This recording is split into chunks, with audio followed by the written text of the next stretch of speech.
Okay, good evening, everybody. I'll call the June 15th Town of Rochester Town Board Workshop meeting to order. Stand for the pledge to the flag.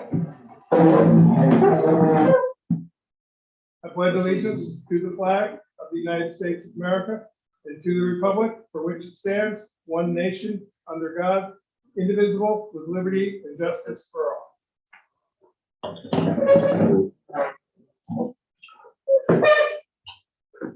Yes, Deputy Clerk Ferrara, roll call, please. Councilman Coleman. Councilwoman Allen. Here. Councilman Paddock. Here. Supervisor David. And I'm sorry. Councilwoman Sneedson. You got it. You got it. And Supervisor David. Here. Sorry about that. That's okay.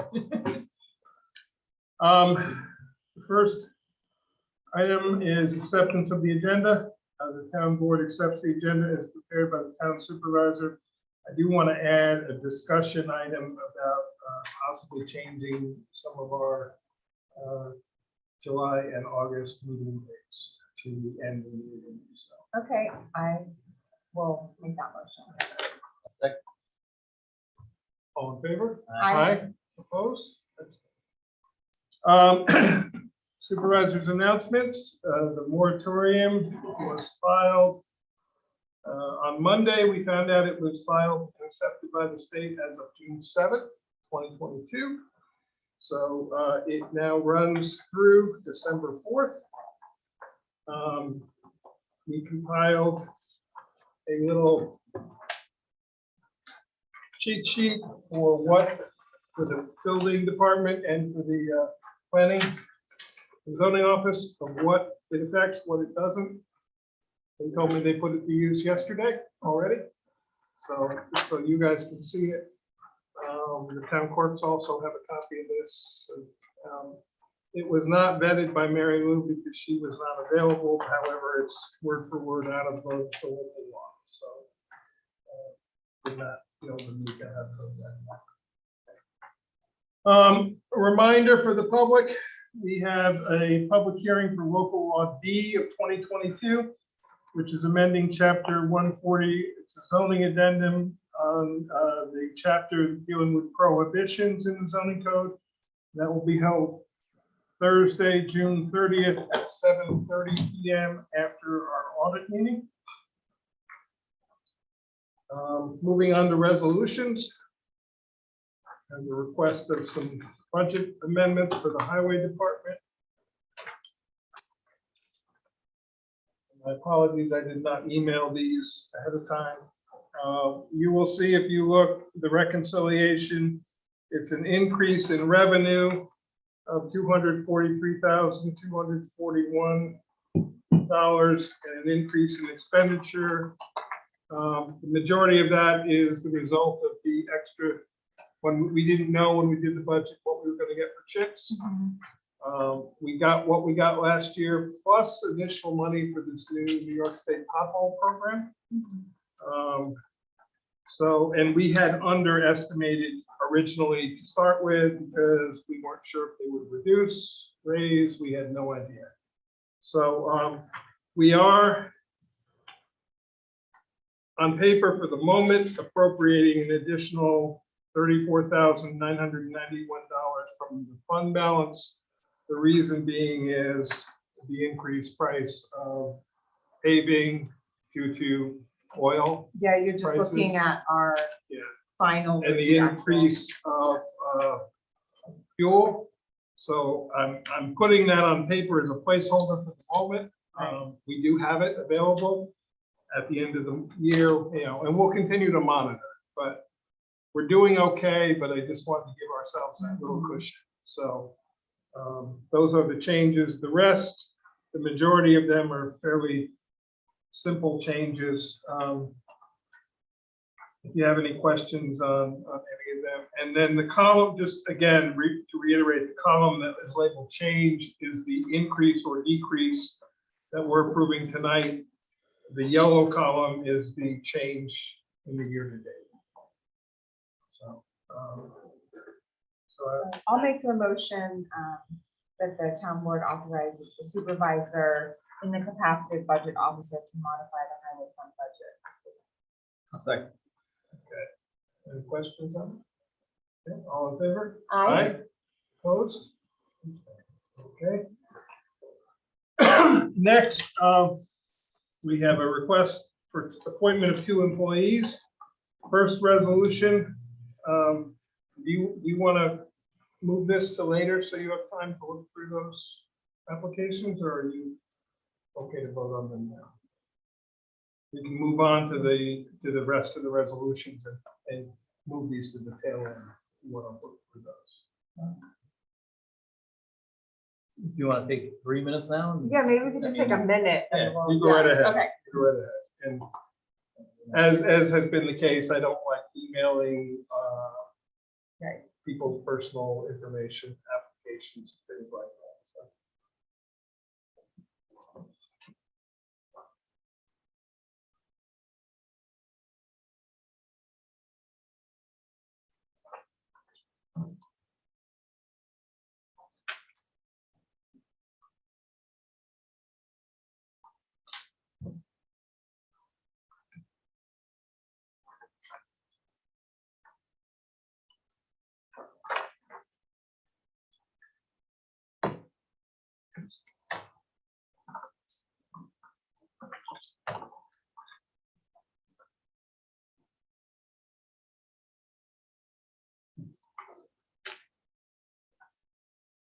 And both of these potential constables are currently in the academy, which I believe, excuse me, ends this Friday. I believe.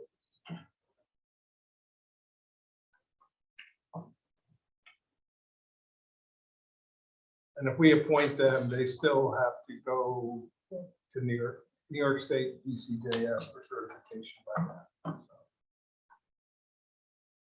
So we're just step 1 of the process. Do you have the other person there? Oh, Yeah, there's 2, 1 packet for each person. Yeah. we'll switch. Yeah, okay, got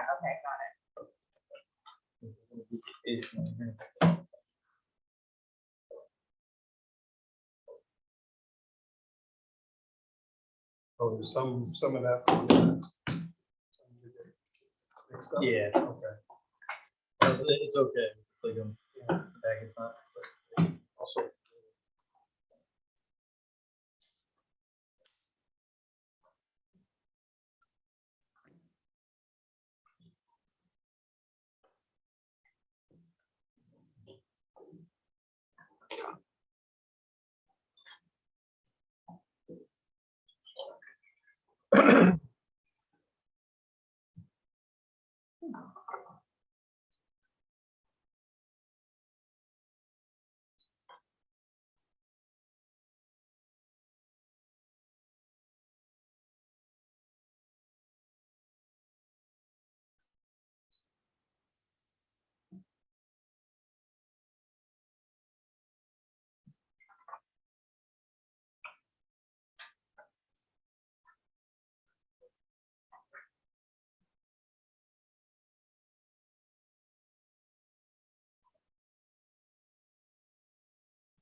So resolution C, Town of Rochester Town Board appoints Jorge Santana to the part-time probationary provisional position of constable at a rate of $15 per hour on an as-needed, as-available basis, subject to acceptance of the appointment by Ulster County personnel and New York State DCJS certification.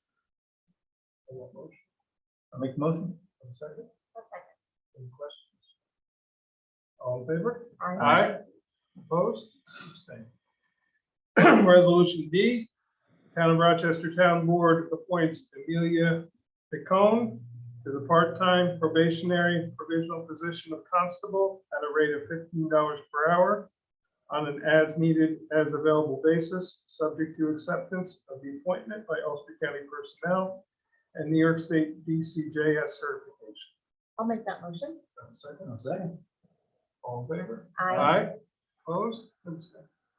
Both of these people have daytime hours available. One, I believe, has every day available and one has several days available. Rich keeps doing a very nice job finding really qualified people and trying to find somebody who has the qualifications and the hours available. It's like finding a unicorn yet it keeps finding. Don't remember which of the two, but one of them, it comes out of the ASPCA. Yeah. And has a lot of experience dealing with that. Police work right now, so. Okay, resolution E, creation of a temporary employment position. Town of Rochester Town Board authorizes the creation of the position of clerk temporary for the period of June 26, 2022 through July 16, 2022 at a rate of $18 per hour, not to exceed 40 hours per week. The appointment of the employee to be by the town supervisor. Employee is training with the bookkeeper, confidential secretary to the supervisor prior to assuming the position. I'll make that motion. One second. I'll second.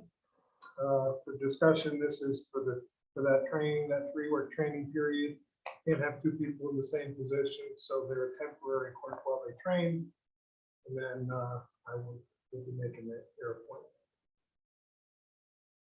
appointment. All in favor? Aye. Opposed? Next, our contract will revise.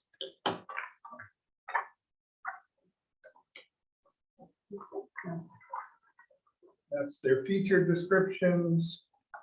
This is the contract. It was vetted by Mary Lou, who had a couple of requests that have been satisfied, and Michael Coleman gave us a list of questions, requests that were also satisfied.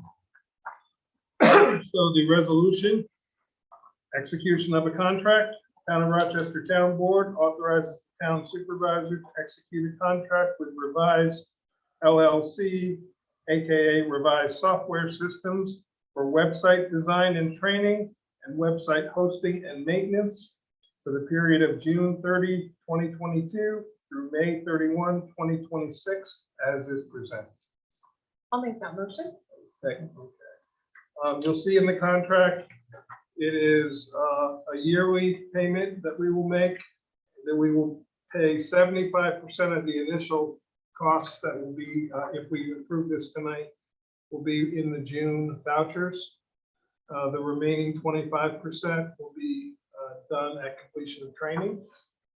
And then the next 3 years will be paid on an annual basis due in June. So, they have satisfied all our questions on the contract, and so we're good to get going. So, did I ask for a motion? I'm sorry. No. Okay, can I get a motion on that? I'll make the Oh. motion. I'll make the motion. Yeah, you did. This I was did. discussion. I'm sorry. I'm sorry. I'm tired too. That's okay. We all are. Yeah, that was our discussion. Thank you. All in favor? Aye. Aye. Opposed? Okay. Next is appointment of a subcommittee. Town of Rochester Town Board appoints Councilwoman Anowen, Councilman Coleman, and Town Clerk Gunberg as the subcommittee to represent the town in the town website design team in collaboration with Revise.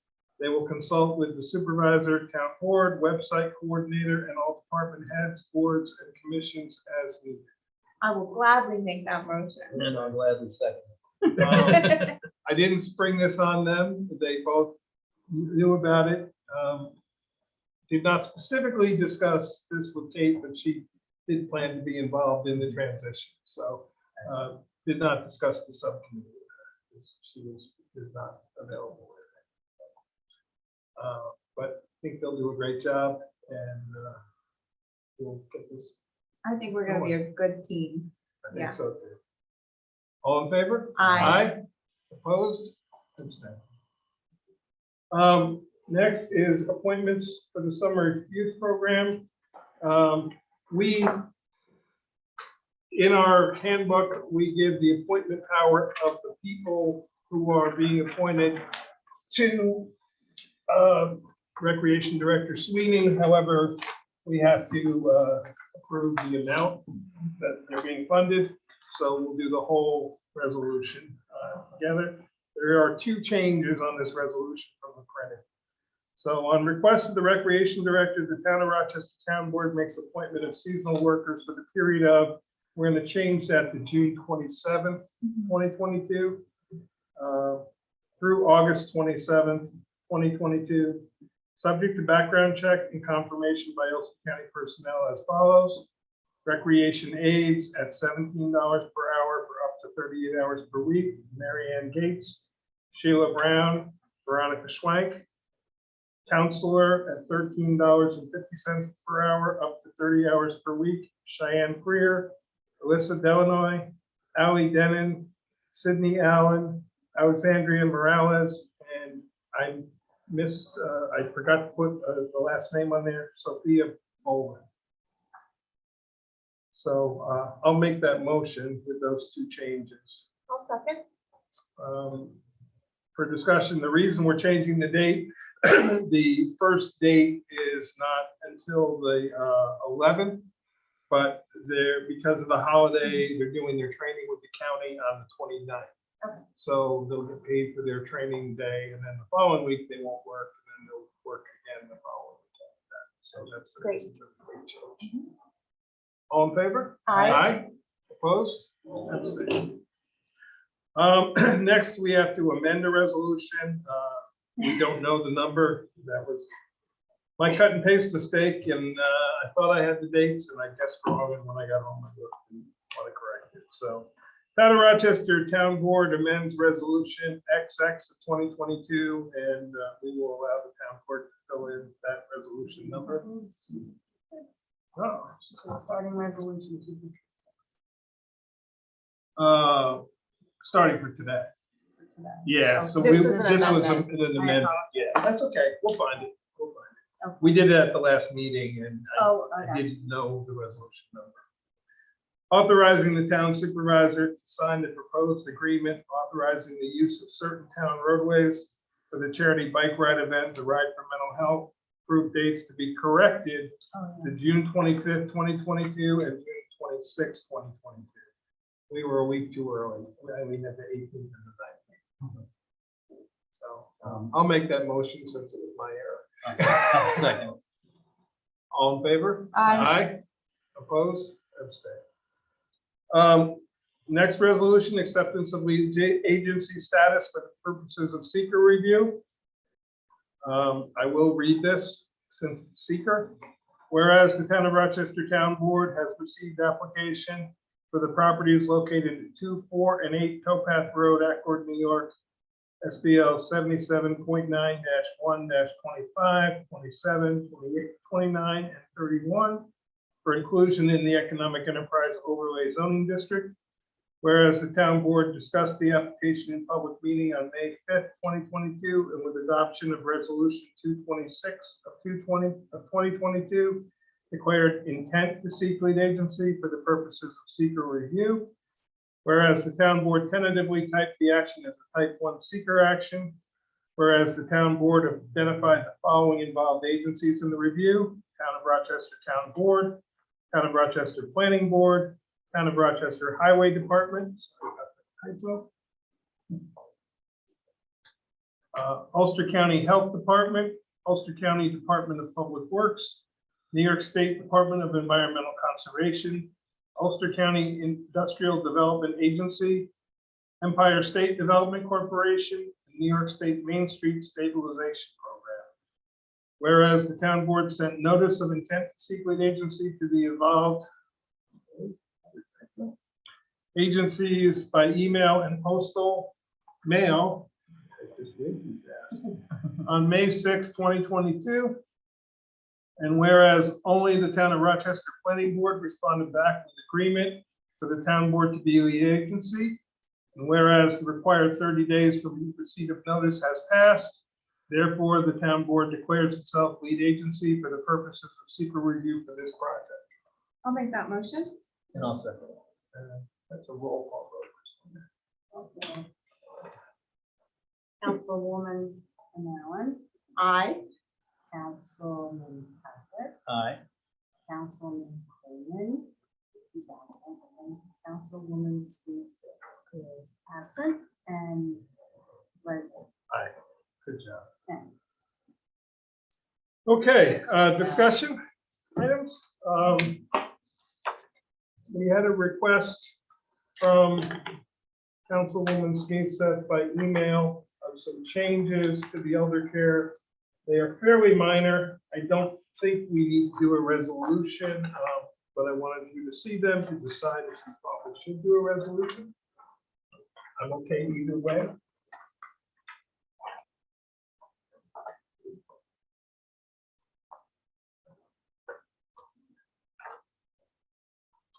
So they're the red changes. It's some wording changes and a phone number change. Yeah. Fairly minor.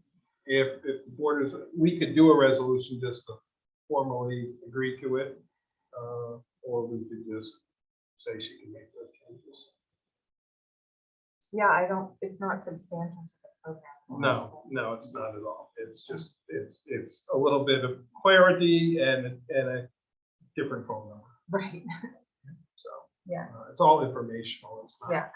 It doesn't change the contract. Okay, so if everybody's okay with that, then no resolution on that.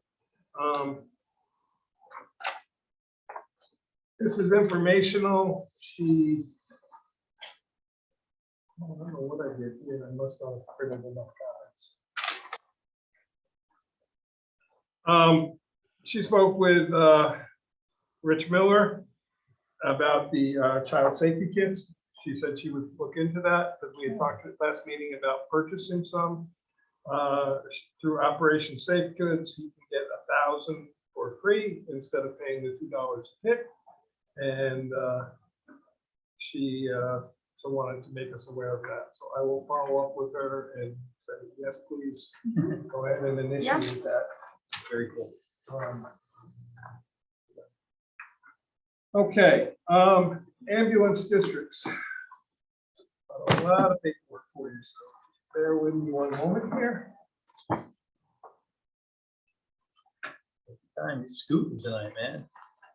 No, I had all the printouts done yesterday, except the budget. I forgot that one.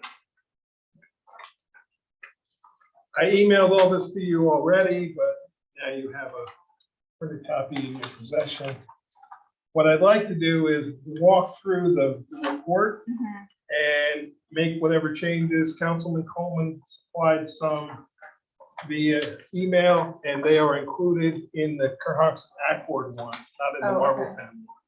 Because I'm not sure. Maybe. I don't know what Kate printed and didn't print. I emailed everything to her as well, so. This is the Cohasset one, which we'll talk through first.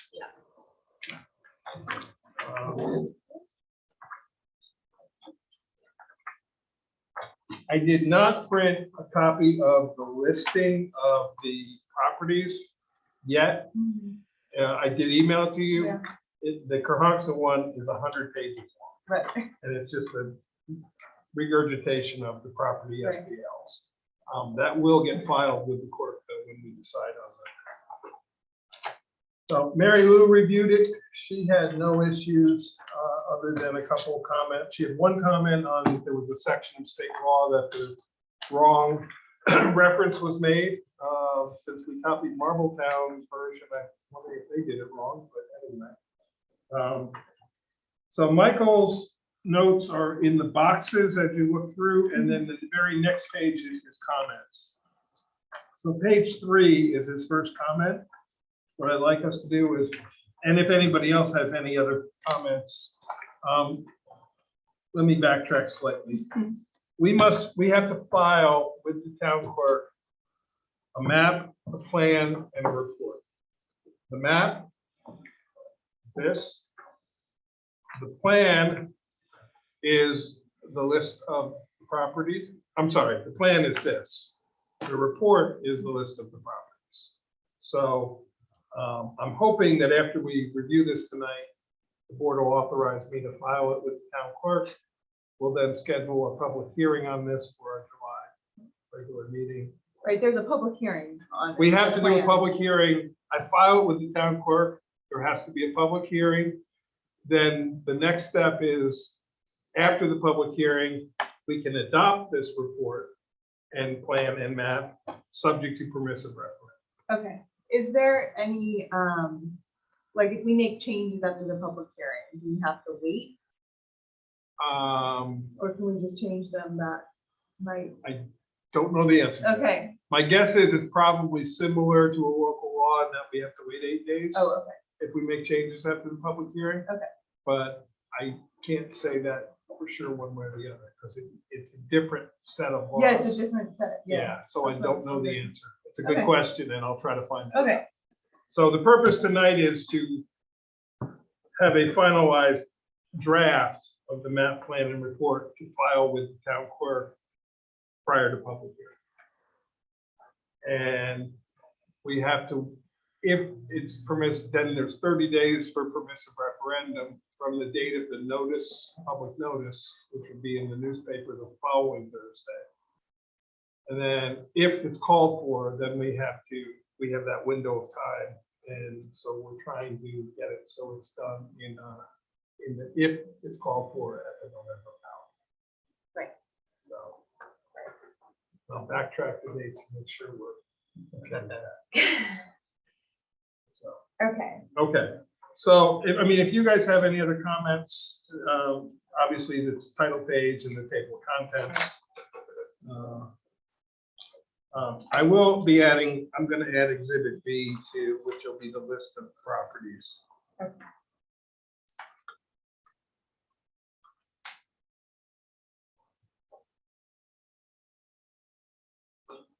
So Michael's comment about the second paragraph, he wanted to phrase it differently.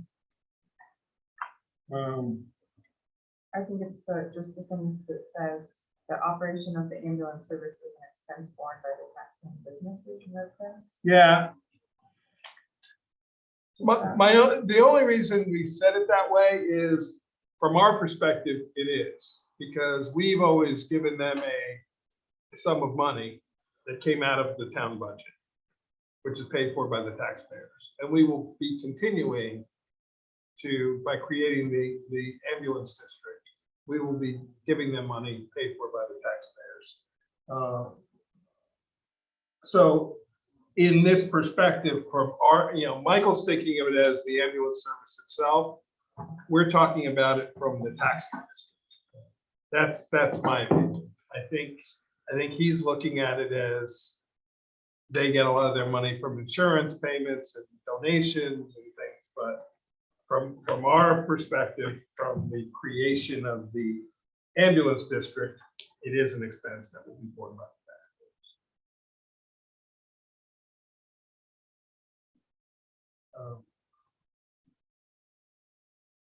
Because the annual charge that we pay is the $22,000 that we pay.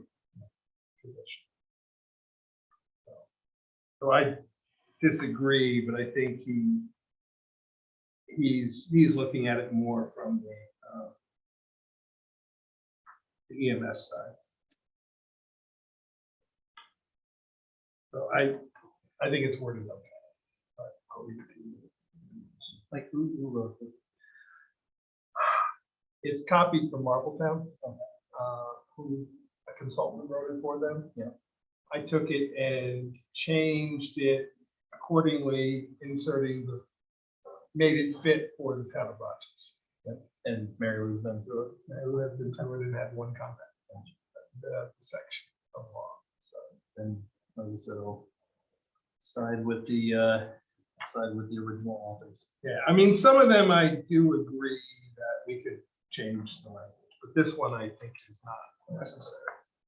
And then number 2. Okay, so we're gonna strike that one. Number 2, it says, in the area of the town within the KFAS response area. In the Marbletown version, it was the entire town of Marbletown. So the KFAS response area is a portion, which has been registered with Ulster County Division of Emergency Medical Services. I'm fine with adding that, because that's how the map is drawn. It's drawn as the area of service. So well, I have no problem to add that language in.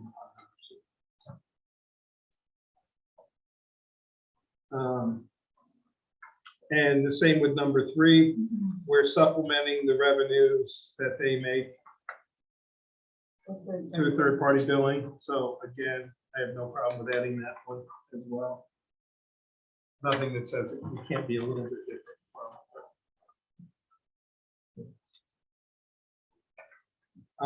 The last one, he recommends different wording.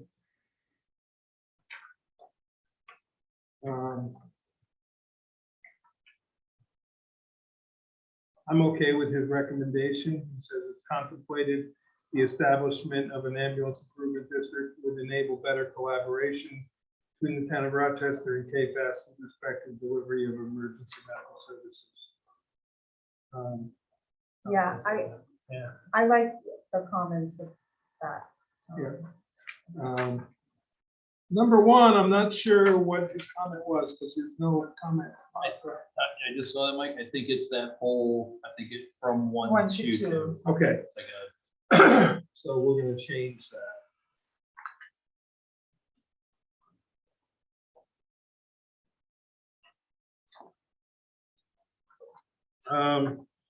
Moving on to page 5. Again, I'm not quite, again, comment 1. Oh, it's just the punctuation. Proposed district should be singular, not plural. Oh, yeah. Our And copy number- editor board member. Yeah. And number 2, these revenues will be used to offset the contributions made by residents in the taxing district. So he's just adding a sentence there, and I'm okay with adding that sentence as well. Yep.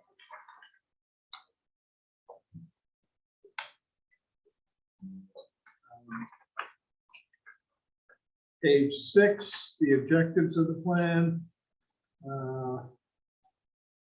So the question he had is, so we'll be creating an independent board. His question is, will the same board be over both taxing districts? It can be. It's normally, we would still have to establish how the makeup of the board is.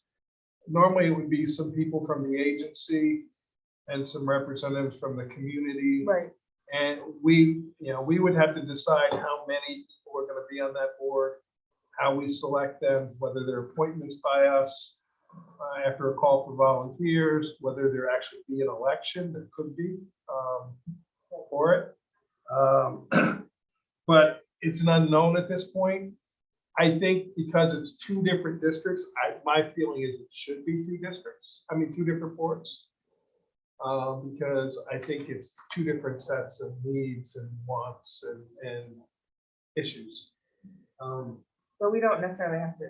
We that's don't not have to decide outlined that here. right now. And then, so his second question, should we request a seat on the board?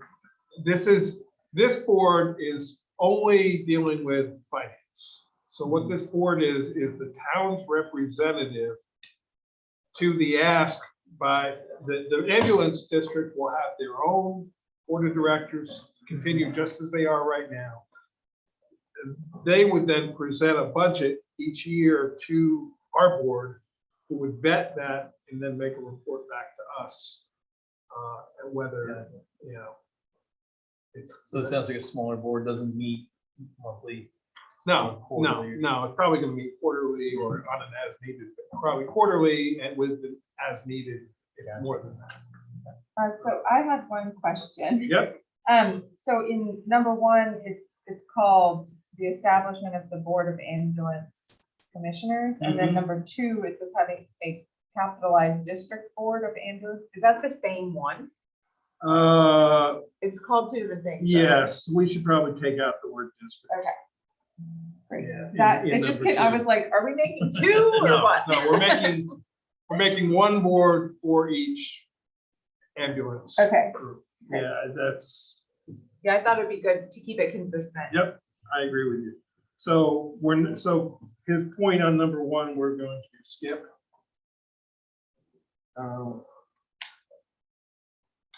And then his point on numbers, well, look down 3 and 4 if you guys have any issues. Number 5, the word oversight is there because they are our representatives. We will have a contract with, this just creates the district. Out of this will come a contract that we have with the ambulance as a vendor for services. The ambulance district, by doing it this way, allows us to collect the revenue separately from the general fund in a special district. It's not to diminish it, but it's no different than a water district or a light district or a sewer district. It's a special district that is used by a finite amount of people. Meaning Marbletown First Aid will cover their area coverage, Cohasset will cover their area coverage. So this number 5 is very, actually kind of technical legal Right. language, because it's saying operation and oversight of In its KFAS performance and of the performance contract. of, so it's like, it's basically making sure that they Following the create contract. follow, okay. Follow. So make sure that, so that's the oversight. That's the reason of the oversight board. Okay, I see. It is a board that, it's a check and balance board. While we hope it's collaborative, it does serve a legal purpose of check and balance, because being that KFAS and MFAU are independent agencies, in order for us to give them taxpayer dollars, we have to have the oversight over them. You know, in the past, well, previously, we never had a contract at all. We've had one since 2018. But that's essentially been overseen by us because we were funding out of the general fund. Now that we're funding out of this district, this would be like the equivalent of saying there was a homeowners association. This board that we're going to create would be the homeowners association board. You know, to put it in a kind of a layman's term. So. And again, where we come to the tax base is our regular amount funded, you know, let's say the 22,000 minus what they've collected, then. Well, yeah, except it's going to be considerably greater than 22. They're going to ask us, and it's going to be in the, for KFAS, it's going to be in the hundreds. So that'll take the place of that. It's Yes. just that. The 22,000 was coming out of the general fund. We were collecting it of all taxpayers. Now it will be a taxing district. The people who are in KFAS district will pay a tax. And that's what that chart that I emailed you was. Right. It showed the valuation, and Yep. we're going to get to that, the average cost, or the Yeah. cost for the average household, which is very reasonable. Yeah, for this. Essential service. Probably should have been smart. We could have worked both at the same time. When it can So. It's simple for me, Mike. So then moving to numbers, page 7.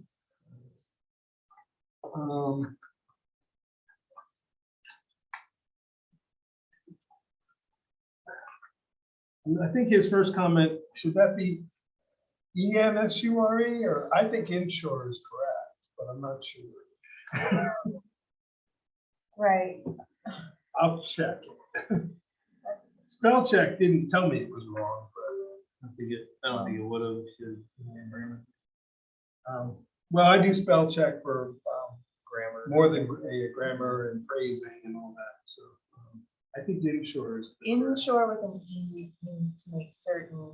Insure means to protect against risk. Oh. Well, it should be within.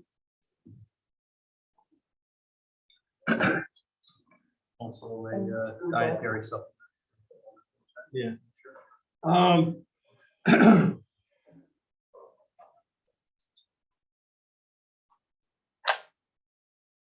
So number 7, that's exactly what I was saying. Board of Ambulance Commissioners is responsive to the town board to work with the board and officers of the ambulance service company to ensure appropriate and cost-efficient emergency medical services, at the same time assuring continuous quality improvement. Maybe quality improvement is a bad way to phrase it. Continuous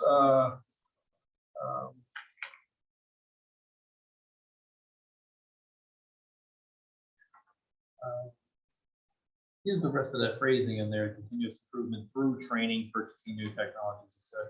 yeah, except they, I don't necessarily want to say that it needs improvement. I don't think we want to phrase it that way. We're just asking that they assure continuous responsible and efficient service. I don't know. I know, I see where you're trying to get to. It's, we want to make sure. The that word they- improvement means it feels like it's saying that there's a problem, and I don't believe that there is a problem. Right, but. But you know, we want- 5 years from now, there'll be new Yeah, technology. yeah, that's new what, like, and procedures. new residents, Yeah. you know. Again, I don't have a great phraseology for it, but it's continuous adaptation to the needs of the- Advancement, Yeah. enhancement. Could we just say continuous quality medical Refinement? service? Because that's really what we're I got looking you. for, Uh-huh, is continuous quality medical service. You want to call it yeah, high quality, appropriate quality, or, because again. We could say, the ne- further. we could say continuous, necessary, and appropriate. There you go. Yeah, That's some legal language.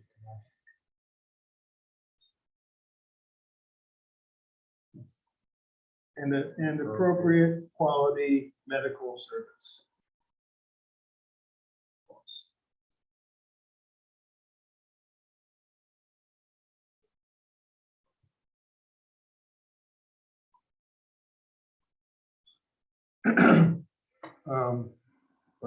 Appropriate has the right amount of ambiguity while at the same time implying improvement.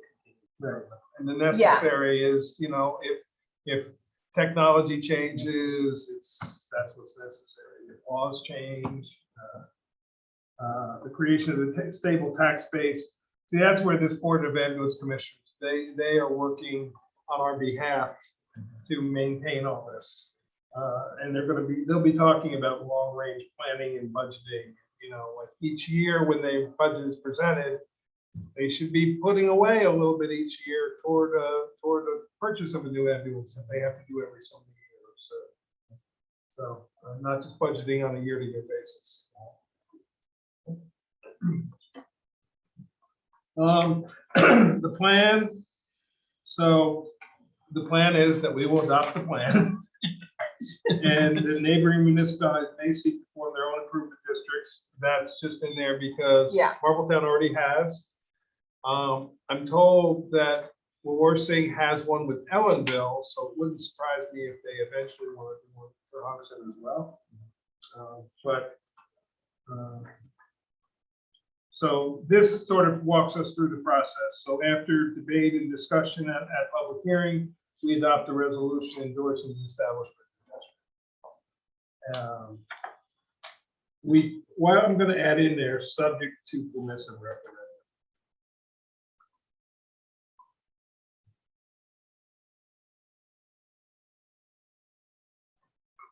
Just for the general public who will be reading this, because that's the state law. But just clarifies. So the structure, they will operate ambulance under their certificate of operating authority, issued by New York State.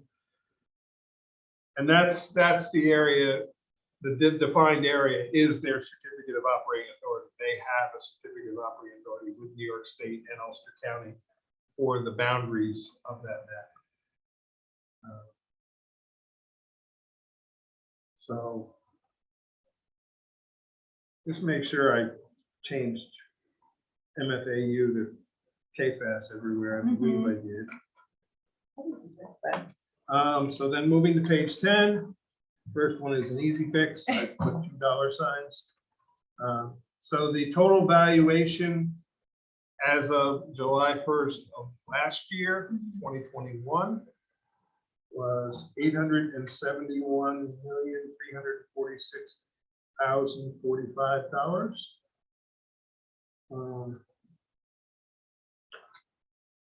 The typical one-family home in that coverage area has an average assessed valuation of $250,000.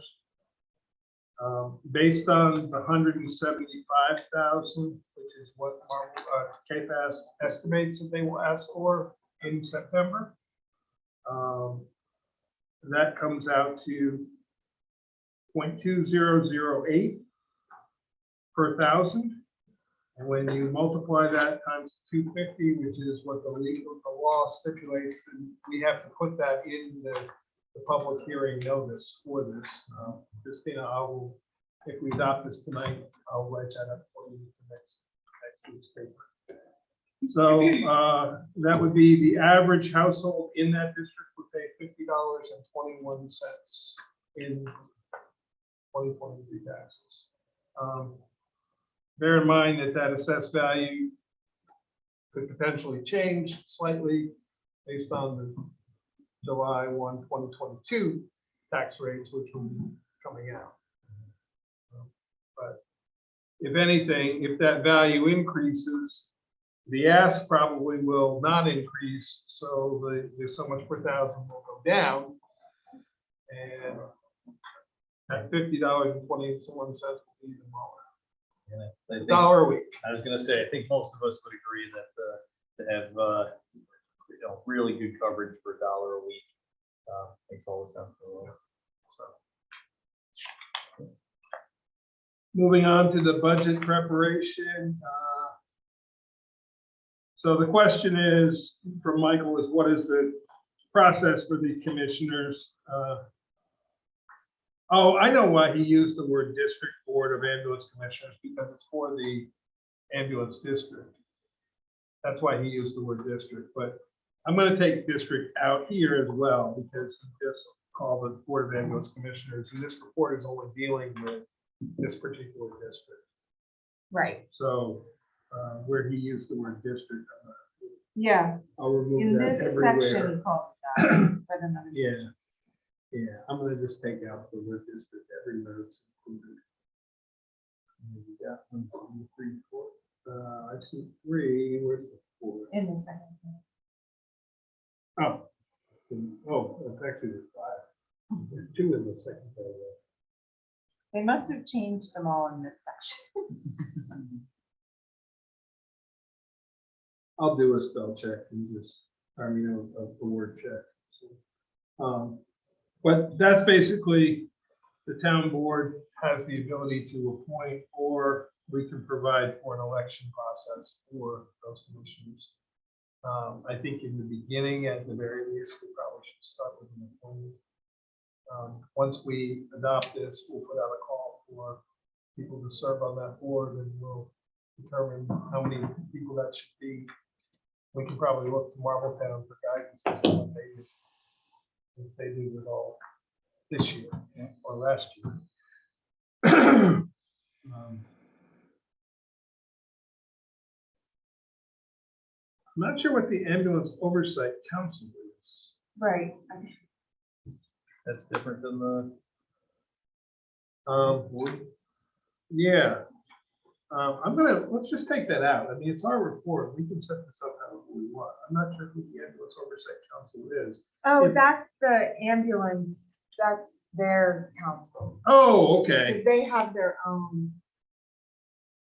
Right? Didn't Yeah. it reference that, I'm gonna find out what their title actually is. I think it's board of directors. yeah, I think it might be from the Marbletown Yeah, one. I'll find out. I think it's called board of directors. I will confirm from their website the actual name of that.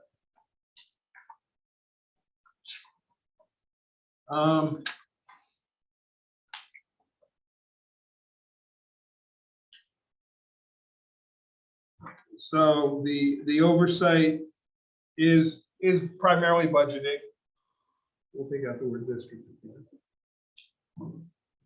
Either that or I should add district. Yeah, that's what I was gonna say. Yeah, I'm gonna add the word in everywhere. So- Because I think actually it's present in more. Yeah, I'll add it everywhere. Definitely miss it in one.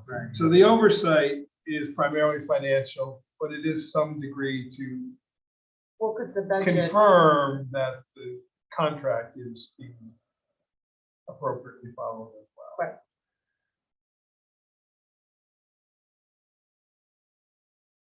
So, but we don't have to adopt the plan every year. Once we adopt the plan. No, once we create the district exists until we dissolve the district. So the plan exists from the beginning. We can end the Right. plan. Right.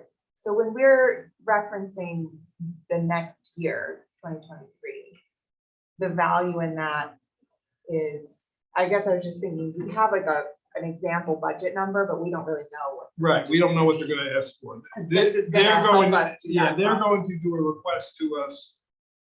In the contract currently, it says by September 1st. Right. So by September 1st, so we can prepare our tentative budget, they need to get us a number. And so they would be working with the district board of commissioners to establish that budget, their budget and their request. It's the same as the fire district. The fire district, as the taxing, has to give us their budget, and it becomes a part of our budget, even though we collect the money and we just transfer it over to them.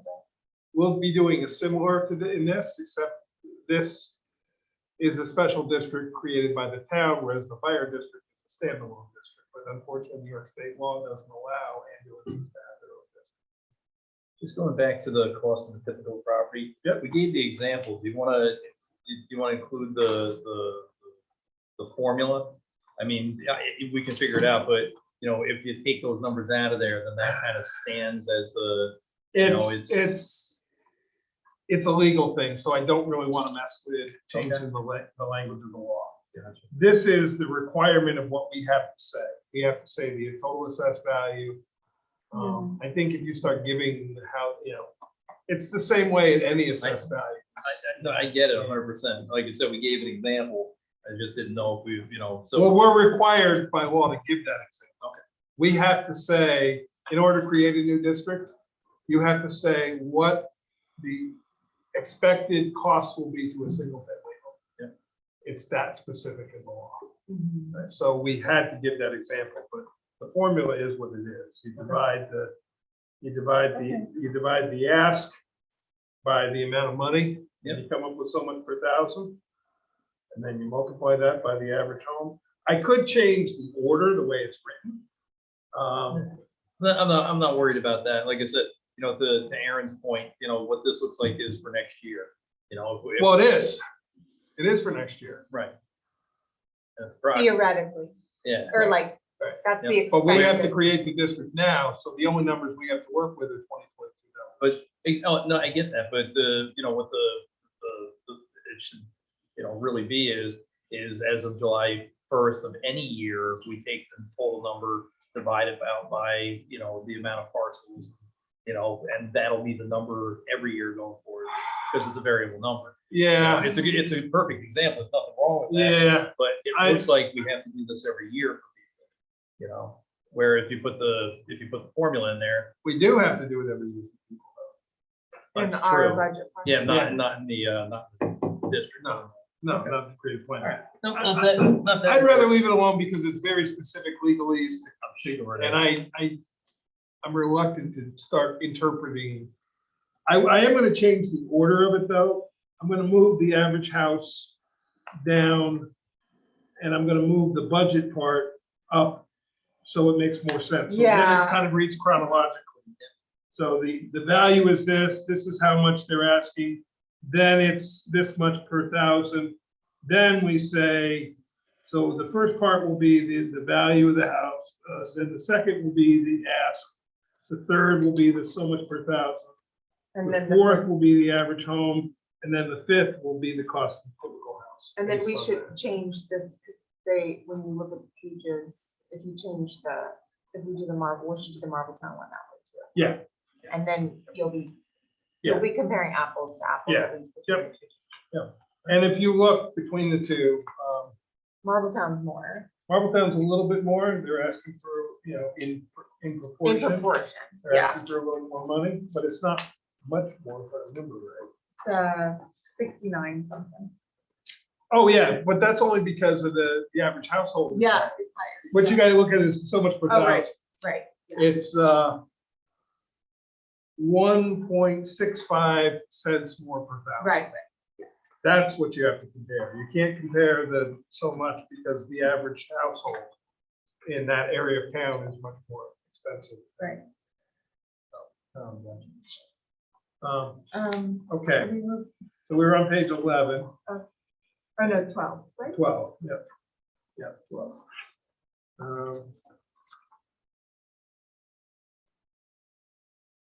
So I have a question. Yeah. For the timetable, the budget gets set before the district board of ambulance commissioners is actually created. No, the first year Because we would, is, we could between now and August create. Well, it depends.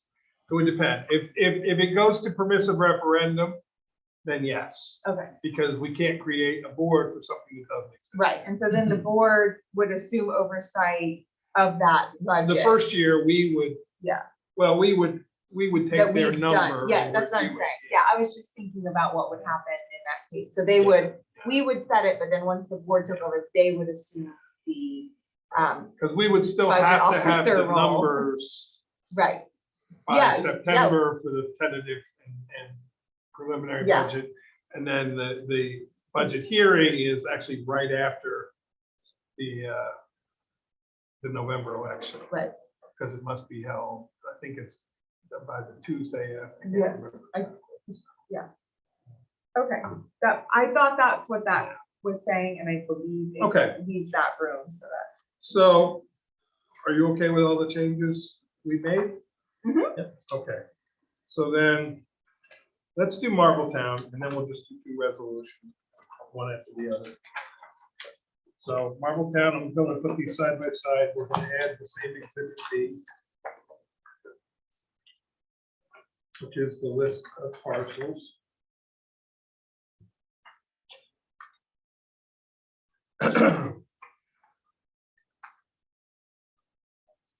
Should we add a statement? Because we have about 30 properties that are in partial, part of it's in one district, part of it's in the other. And we reached out to the New York State and the Association Towns, and they found precedent that is then the assessor determines what percentage of the value is in each district. And our assessor did that for them. Marbletown didn't have that situation because they were the entire town. I think maybe we should include that language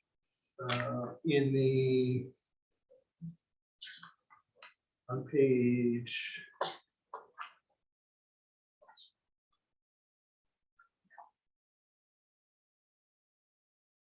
maybe on page 10, where we say the valuation. We could add a sentence after the first paragraph that just says, several properties are only partially located in the district, and the percentage of value will be determined by the town assessor as per, and I can quote the section. Okay. Does that sound okay?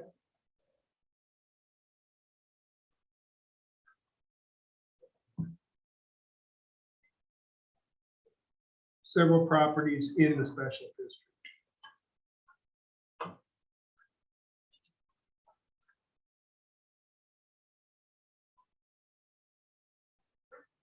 Actually, instead of several, I'll get the actual. So whatever it is, properties in the special district are not located. Should we say or not? Because not one of them is partially in Cohasset and partially in no district. Oh, I got you. All the rest of them are in one or the other, because it's the boundary line between the two. The other one is our boundary line on the other side. So in the special district are not located, let's say are located partially in the district.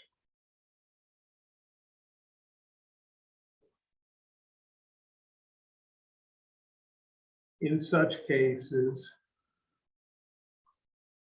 the assessor for the town has determined the percentage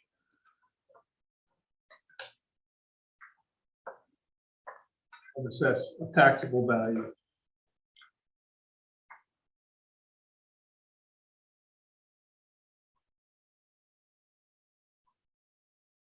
As Mary Lou said, just like anything else, it's grievable. So somebody could grieve this at grievance day and say, you said I'm 30% in and I think I'm only 10%. Yeah. That's determined the percentage of taxable value of the physical parcel located in the district.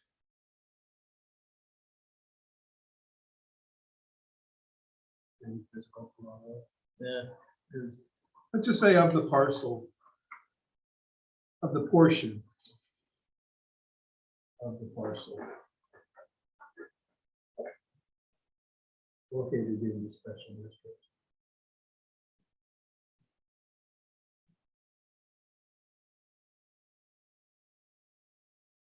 Just so it clarifies.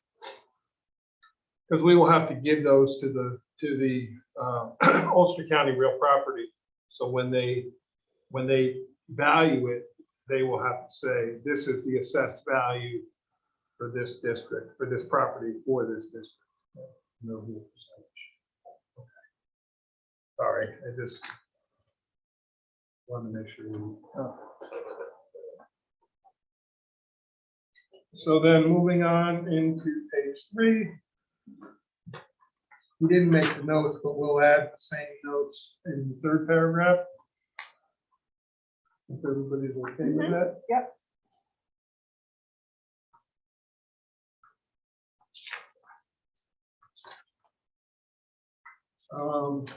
Number 4, page 4, we're going to change that sentence. Yep.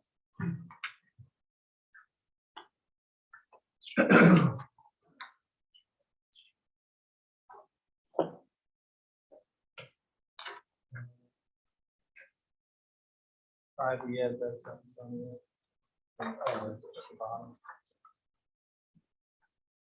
Yeah, we're going to change districts to district. We're going to add that sentence at the bottom.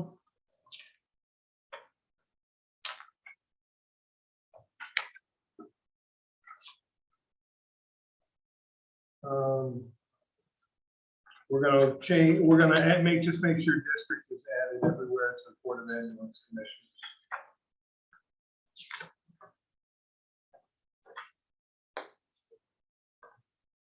And we're gonna say continuous, necessary and appropriate quality medical service.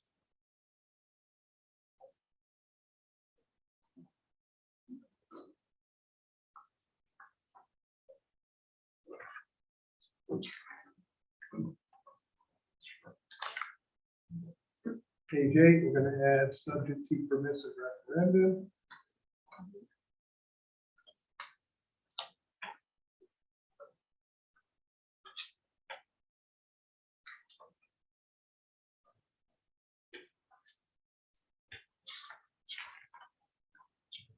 Page 10, we'll do the same changes. I'm not gonna rewrite it all, Right. but Just order. the order, yep, the order will go 1, 2, 3, 4, 5. So right now, like we said, it's 20 cents, 20.08 cents for pay pass and 21.73 cents for Marbletown. Pretty equal. Even at $100,000 difference, that would be what difference in taxes.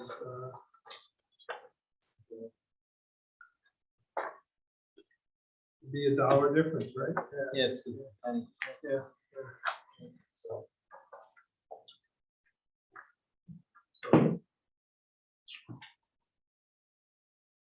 And I will check Marbletown's name.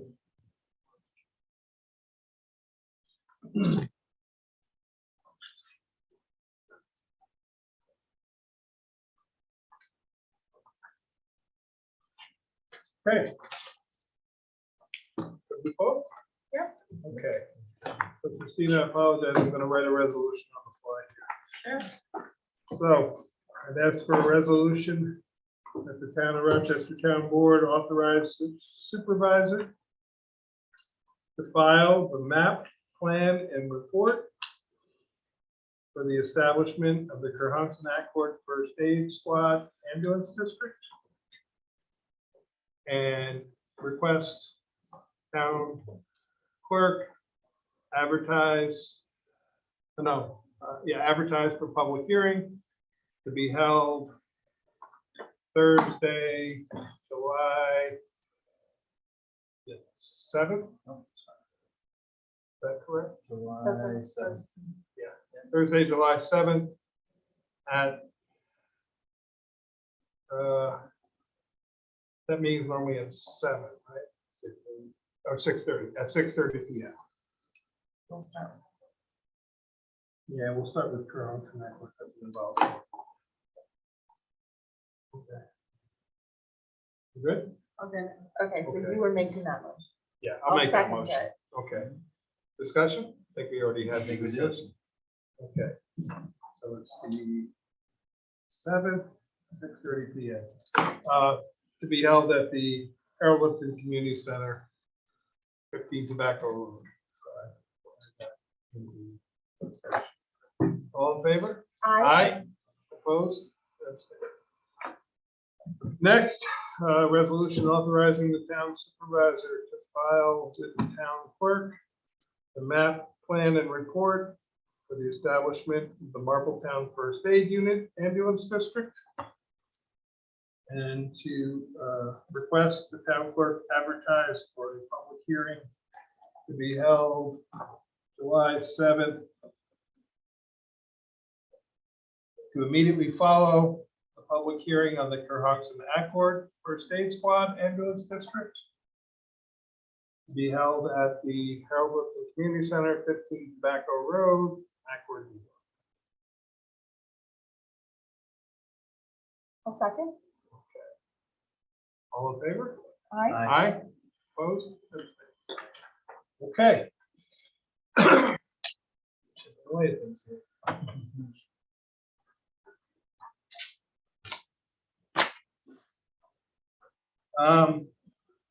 Next, the EO. So Walnut Brook, Clark Patterson Lee was scheduled to get me reply back to a comment reply letter back. However, their internet on Friday suffered a cyber attack. They are shut down while they are trying to review and determine if anything is at issue. So I spoke by phone today. She had hoped to get it to me today during the day, and so she'll be sending us a report back on what comments they've satisfied, what they haven't satisfied, where we stand on seeker. There's still a few outstanding elements of seeker that we both agree, meaning the applicant and myself, that are still outstanding. One of which is they're still working with SHPO on the archaeology. They can't determine the area of disturbance yet because they're still working on finalizing the design of their septic area. They're working through that, and once they get that design, then they'll have an area of disturbance for SHPO, and then they can work together. So the one hinges off the other. That's really their most outstanding elements right now. The granary, now that we've taken lead agency, I'll notify the representatives from the project, let them know that we are now the lead agency. Ask them if they want to submit a new site plan, the changes that we talked about, moving that one building forward, and I think we talked about narrowing or Modifying the rail. modifying them, yeah. So I'll have them submit new, and then we'll go from there. All right. So, zoning law updates. I know I threw a lot at you. What I'd love to do is kind of go through some of them. I brought paper copies. Aaron, if you're prepared, I know you talked with was it Jeff? Jeff, yeah. So if we can do agricultural use first, that would be great. Yes. And then maybe after that, do the animal husbandry. All right. So we'll start with the agricultural use, which is a 2-pager. So.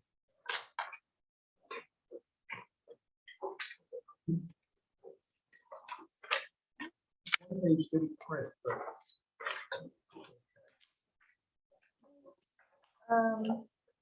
Well, so the rest of my conversation with him was you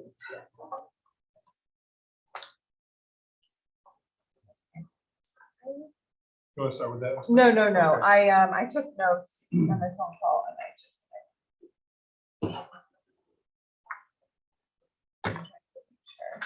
So the rest of the conversation that we had wasn't necessarily a clear suggestion. Here we go. They sort of just outlined The issue that, so basically what we talked a little bit about is how we define farm operation in our definitions. It's not really discussed here as, you know, a farm, some agricultural operation that's in the ag district. Mhm. And there's a lot of exemptions that some of the things in here can't really be enforced in that district. right. And he said, you know, because you say that in the definition, it's fine, there's nothing wrong with your code, it's not illegal. However, what can happen is, depending on who your code enforcement officer is, you can get tensions. So right now, Should we move H to be C? H is where we talk about farm operations within a certified. yeah, I think that should be stated somewhere in the beginning. So let's Yeah. make that be C. Or should we put it right in applicability, put it right in B? Yeah, that's Yes. what I was thinking, we should put it up in there.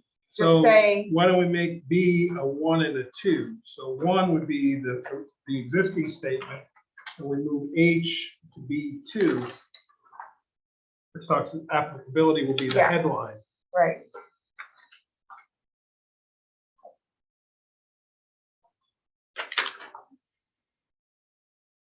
Does that make sense? mhm, So that way we say it right up front.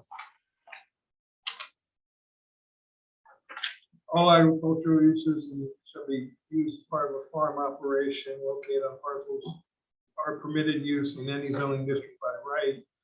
All agricultural use permanent structures require a zoning permit. That we can ask for a zoning permit. Yeah, Actually, it shouldn't then- say building, it should just say zoning, because. right. Well, yeah, and Yeah. then I don't know how we want to handle this, but so there's a few other things. It's not just buildings, but like in an ag district for a farm operation, you can't make a minimum lot size for it. Right, well, But let's, we could, let's work our way through, Outside. let's work our way through the, yeah, so I guess I'm saying in the general applicability statement, this just talks about buildings, so we might want to say, farm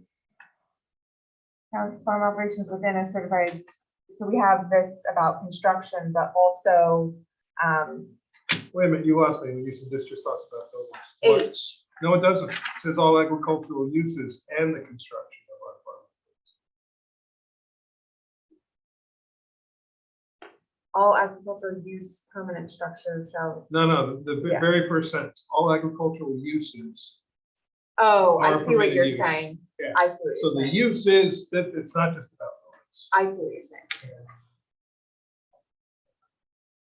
We could split it into And a then- two, we could split into a 2 and a 3 and separate them. Yeah, no, I see what you're saying. I think the only thing I want to add is, hold on. One sentence about Agamon's law in there. Okay. Let me pull up our.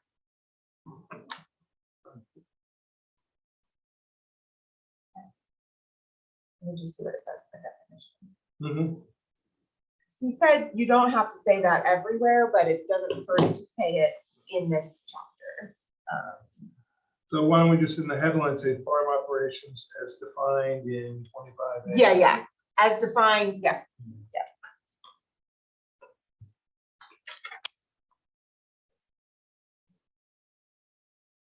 You want to do split the use and the buildings into 2 different? Doesn't hurt. It doesn't hurt.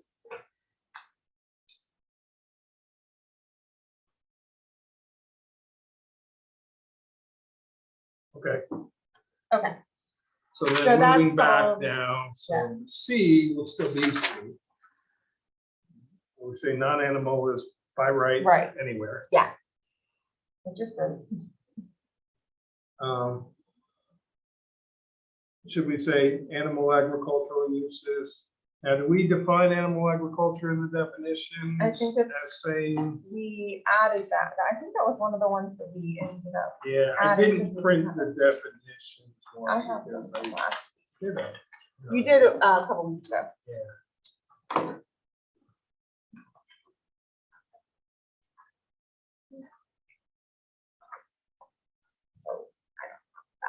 I have it. I think we did. I might be confused. I have the word usage up right now.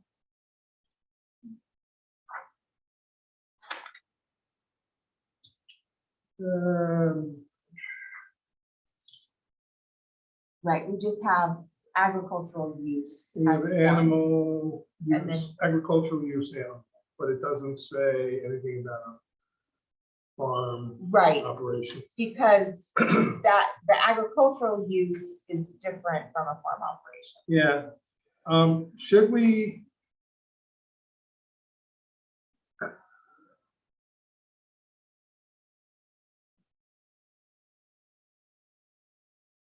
So we're saying that animal agriculture. Should in we these- separate it into 2 sections? The law, say agricultural uses in a farm operation, boom, boom, boom, you know. Well, we've already said they're permitted. Right, Maybe we should make the farm operation statement its own section, not an applicability. Well, no, well, it goes with applicability. we can, there are certain regulations that we do have home rule authority on, but Yeah. then there's others that we don't. Let's So, work our way through, because maybe we put a header and all this next section says non-farm operation agricultural uses. right, Right. Because that is the part that's confusing. Yeah, And we, right now, the way this is enforced is totally legal and great, and there's no issue with it. And that's the main concern with any of the I code. think what we should do is between C and D, add a header that says non-farm operation. Or maybe just put it in the animal agricultural, comma, non-farm operation, or not in a Yes. ag district. Yeah, I'm not in an ag district. Yeah. That makes it the most clear. So D and E, This only applies to, so that would say it in D, it would say it in E, it would also say it in F. Because we can't prohibit, if the I zone happens to be an ag district, they want to do farming there. I'll be honest, I don't know why we're not permitting it, even if it wasn't an ag district. If they wanted to reclaim mine land and make it pasture land, we decided to take that out last week. okay. So when I we missed talked, that. I have that crossed out. Okay, so we took that. out. We did, and then we added it in E. We said add NR in E. That we said that the last one. It was. a few weeks Okay, ago. so I added the NR, but I forgot to take out the I. I think we decided to leave the I a few weeks ago. I see. I'm confused. You said we decided, I thought you said we decided. You said I and NR, and I said we already decided on NR a couple weeks Okay. ago. I think we should leave the I as well. I don't see any reason to say it's prohibited. It's such a small number of parcels, and if somebody wants to reclaim mine land for, I mean, they're Well- not gonna be able to farm on mine land if it's not reclaimed. Is I mine land or is it our industrial? Is that- I'm confusing I and NR, you're right. I is our industrial. Yeah, you're right, we should. So we have to, we should say not in an ag district as well there, Mhm. so rather than prohibited. Sorry. I made some of the changes, but I wasn't sure I made them all, so. Then G, is there anything in there that G that we can do for an ag district? So there is, yes, the water course. So this, some of the setbacks. Okay. So should we? I think it's mostly, we can't have a minimum lot size. Right, but we already say Yeah. in H that you have to comply with the minimum setbacks. So we could say in G, that's for animal agriculture, not in an ag. Yeah. Yeah.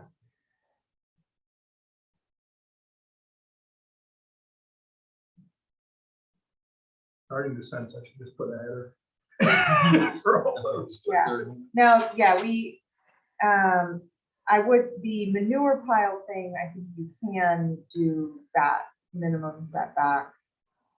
You can create that. your Okay, own. so should we add If you that? want to, like, I don't. Well, it's already, the proximity to wells and stuff Yeah. is already addressed. We could add it into the H that's now gonna be B2. That setbacks apply. to- Yeah, but I think the 100 feet from a parcel boundary, 200 feet from a water course, I think Ag and Market's gonna say that's a lot. Right. Yeah, Jeff we didn't go, he turned me to this little matrix decision maker. So he didn't I answer. think we should leave it alone, Okay, because the well is gonna say, yeah, okay.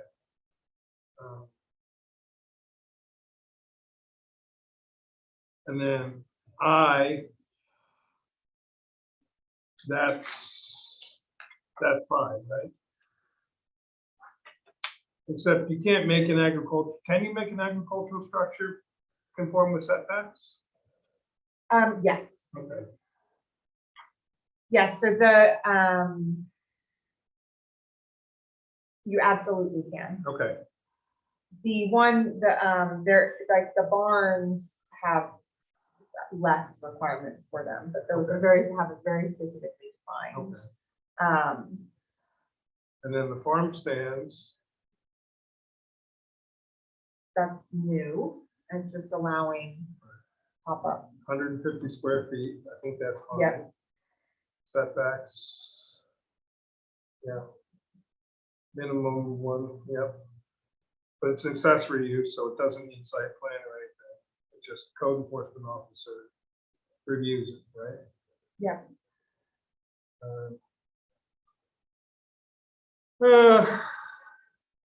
The signage may be the only one that's, I don't know. You know, where the 12 square feet. I think it probably 3x4. from that, like that's a standard, but people also may have those vinyl signs that are a little bit bigger than that. Well, remember, we're doing this to send to the county and the local board, Yeah. and then, you know, it's still preliminary. Yeah. So let's leave it. Okay, K is existing. So that's it on this. yeah, Part of the reason I wanted to do this tonight is if the board is okay, I will make these changes, but would you consider doing a resolution tonight? I'd like to get some of these to the county and to our board for the July meetings and get some of these public hearings. yeah, this one is this and the animal husbandry, I think will be a longer process. So let's continue on, and then when we're done, we'll do resolution. But if you think this one is ready to be referred, I think you can refer it, and we would have to also refer that one to Ag and Markets. right. Okay, so let's look at animal husbandry.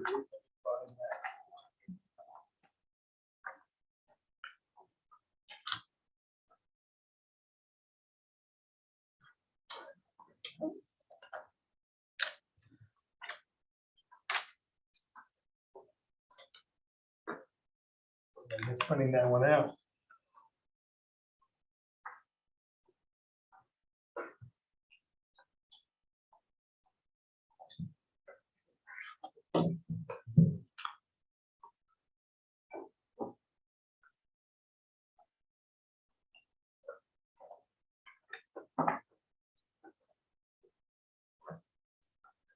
Probably have my version from last time. Yeah, I have my version.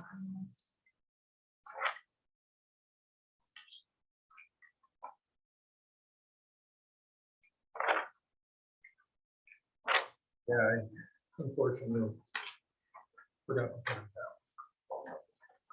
out. I mean, we made a number of changes last. Yeah, we did. I think there was the two things. Oh, you were starred. gonna talk with Jeff about the numbers. Yeah, well, we talked about it in relation to ag and markets law. In terms of animal husbandry, I think the only thing that we were looking at as a board was this: you can't locate your animals 100 feet from adjoining property line. I think that was the only thing that we had as a board starred. Like, does that, if we're allowing it in certain districts, does that mean people can't? Yeah, But after speaking with, I mean, I think it's really up to us that whether we want to restrict that type of animal keeping in that way. 100 feet from property line, public or private roads, that's pretty substantial. Yeah. I mean, I think in a larger district, a larger acreage district, it's not, but like if someone has a big property, but if you don't, then, and this is for home, this isn't agriculture, this is in this, you know, it's not in the same way. And that says buildings too and all that. I wouldn't want to go more than 50. I think, you know, the setbacks apply. Because we're saying the minimum acreage for the large hooked is 3 acres. Oh, wait a minute. Oh, we did add the word no. Should be okay, no Yeah. less than. What's your thoughts? 100 seems pretty excessive. It does, especially for like the small, for the birds.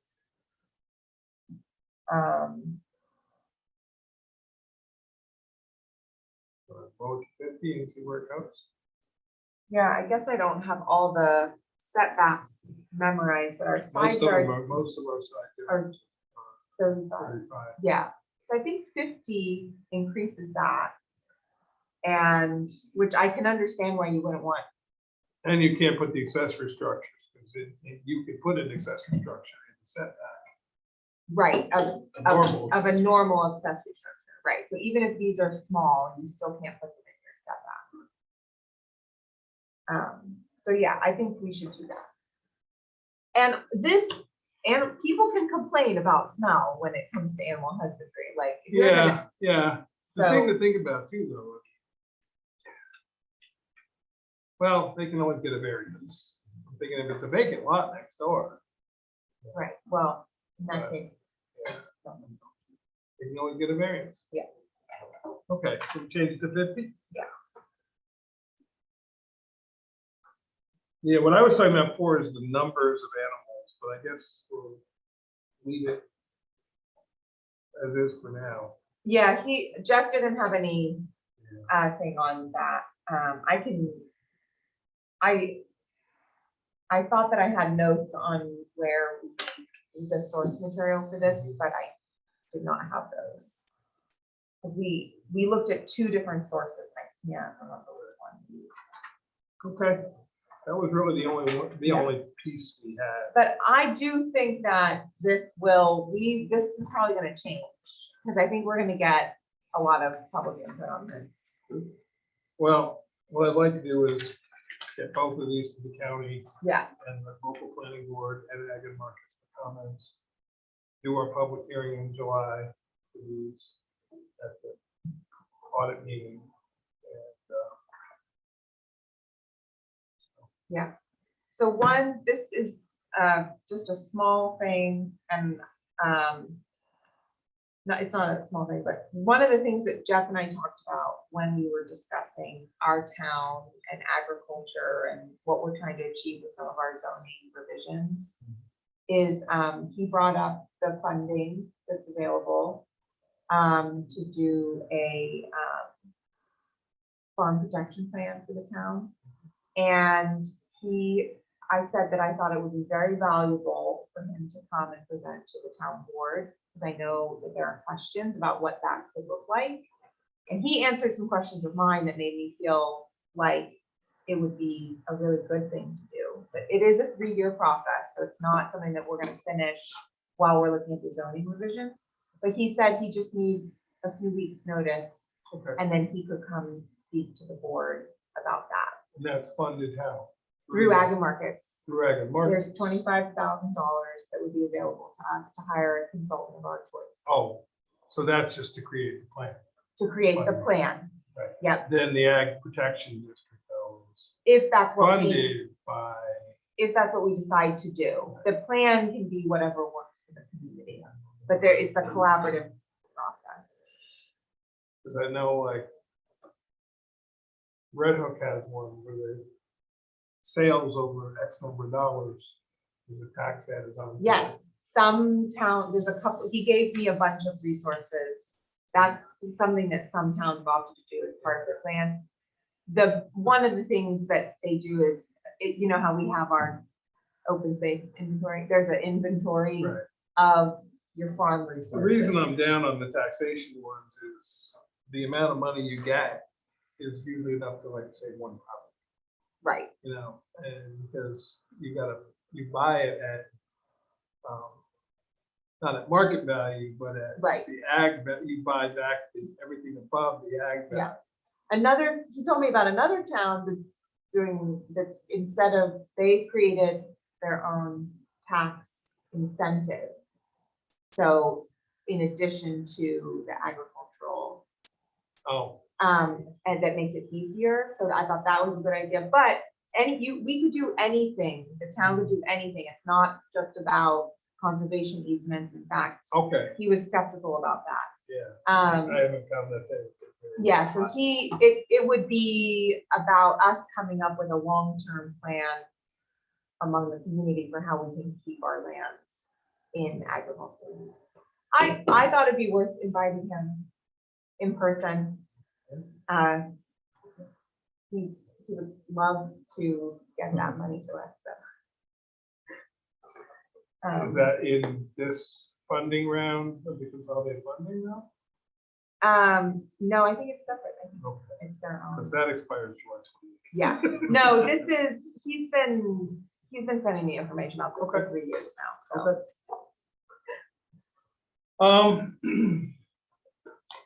What does the board want to look at next? I would like to look at the non-conforming use. Yeah, It's something that this is pretty similar to what the last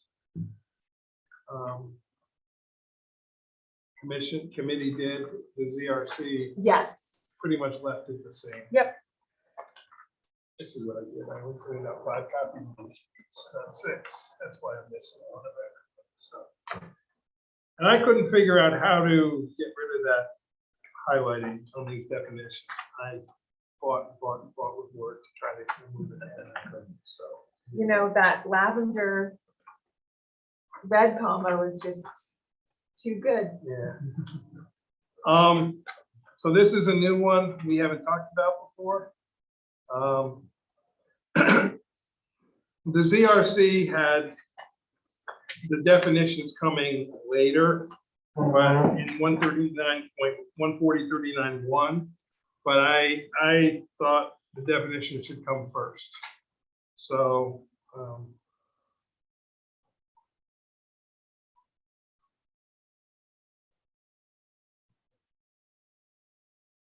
So that was your move. yeah, Well, I don't have a problem with that. yeah. But I'm confused now. The 130, the existing 39, did I not include it here?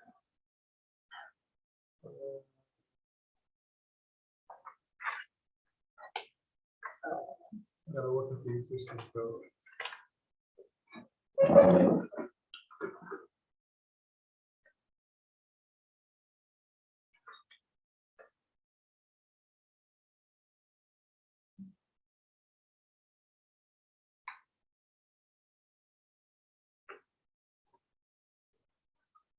So what would be 139.1?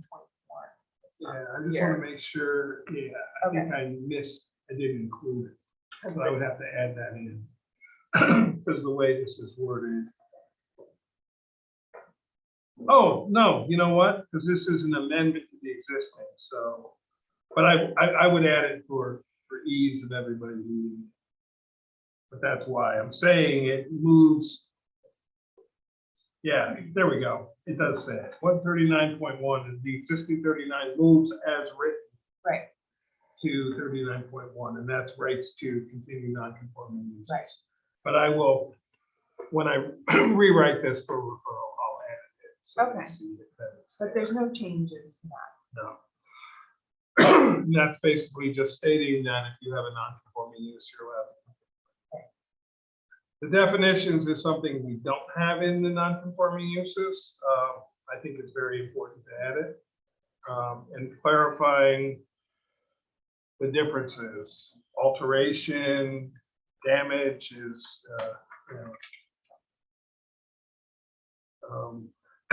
different than if you want to alter it, just alter it. If it's damaged, you can restore, but if you want to alter it, then it's different. Existing building and existing use would follow our current definitions. The expansion. So you can expand up to 25% is what we're saying. The non-conforming will follow our existing definitions. Reconstruction. Right. When you remove and build a new one.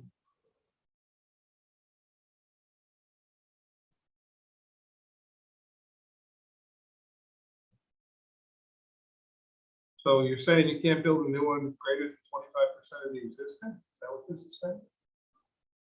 Expansion shall not, expansion. I'm confused. So Reconstruction shouldn't be talking about expansion. I so think we should be this is saying, saying expansion, the building or structure is there and you are expanding it. yeah, but this is the reconstruction. Reconstruction is saying you can, in this definition, it's saying you can do a complete rebuild outside its original footprint, but within the zoning Oh. district setbacks. Yeah, but we need to word it differently because it says this expansion, it's like it's assuming you're expanding. Not everybody's. Right, not expanding. everyone would, so. It shouldn't say this expansion, if yeah. expansion is desired or something.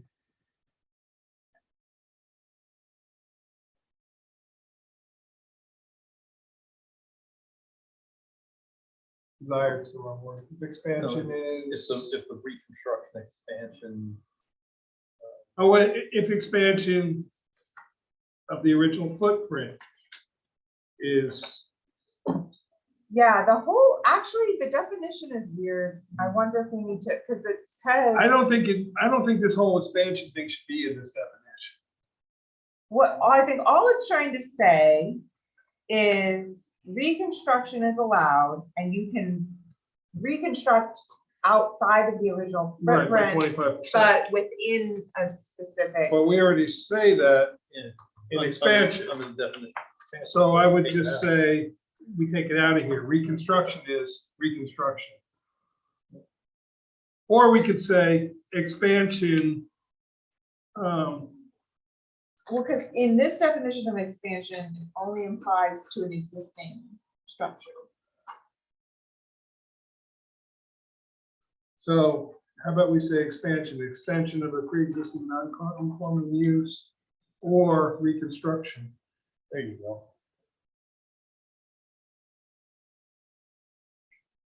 Either that or we gotta, I think because putting the expansion in the definition is bad, because it doesn't, a definition should apply at all times. You shouldn't put conditions in a definition. It's bad practice for a zoning. Can we could we say We could talk about it in the section? in the section. Changes, additions, and expansions. Abandonment and reestablishment. No, that wouldn't be It's a restoration, reconstruction, or Okay. replacement. it. Yeah, why don't we deal with Oh, I it there? see. You just have to see definition, I think is the, Yeah, but let's take it out of the definition. I don't think it belongs in the definition because The entire thing. just the no, just the second sec, sentence. the everything after setbacks. If expansion shall not exceed this expansion. Because But then, we're gonna add a statement when in reconstruction about it, that you can expand. I agree. I just think we need to edit the first sentence because right now the definition reads funny. Removal of pre-existing non-conforming building or structure followed by a complete rebuilding of building structure outside its original footprint, but Oh, within current zoning district setbacks. so So we're saying it doesn't- within its original footprint.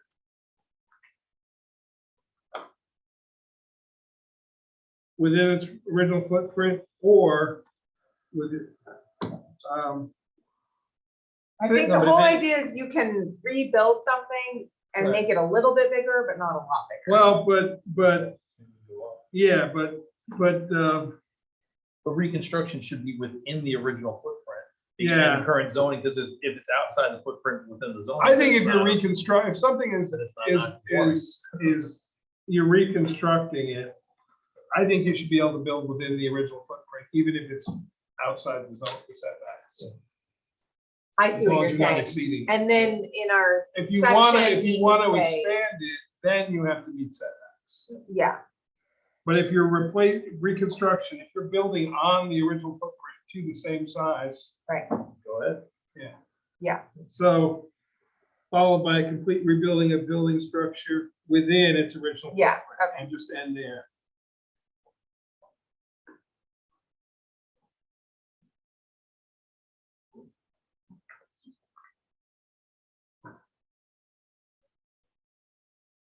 And then we'll take care of all the nuance Yeah. in the section. Yeah. Oh, wait, that's replacement. What we just defined, if you go down two more, replacement. Removal of a pre-existing non-conforming followed by new building structure constructed upon the same or smaller footprint. That's what we just did. Right. Okay. So what's we the- almost, So what's the difference between reconstruction and replacement? So reconstruction, you can it requires a special use permit. Replacement is just a building permit. And restoration has the 18-month thing. yeah, So I but, think that's but I'm why. not.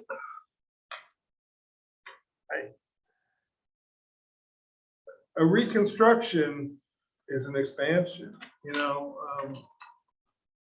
A reconstruction, oh, expansion is only an extension, so a reconstruction is, You can make it a little bit bigger than what was already there. oh, okay, now I get it.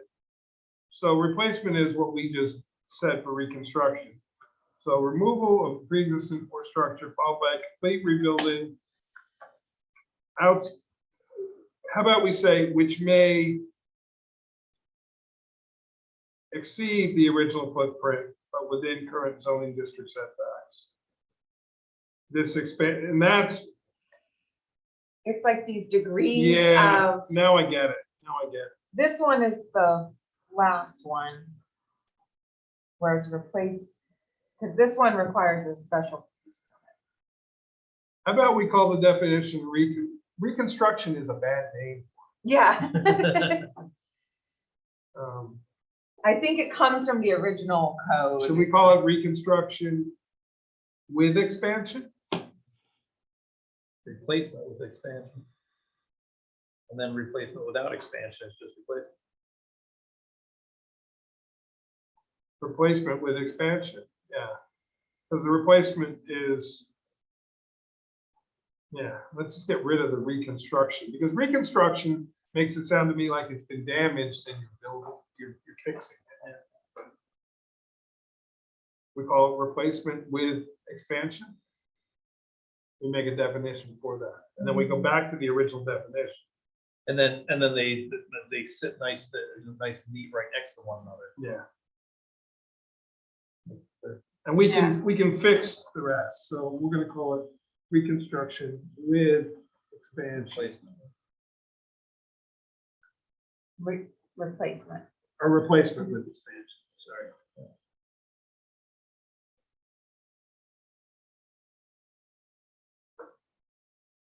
But it still has to be within its original footprint with an additional up to 25%. So it'll say, followed by a complete rebuilding of building structure within its original footprint, which may be expanded up to 25%. Its original ground-based footprint except the vertical, you like the rest of that language? Yeah. Yeah. Okay. So we'll say, which may be expanded up to 25%. And then they address what direction later in the, later under C. Because then restoration is the damaged. Yes. Got it. You need to add in that you need a special use permit for this? In the definition or? No, No. no, no, that's code, that's not definition.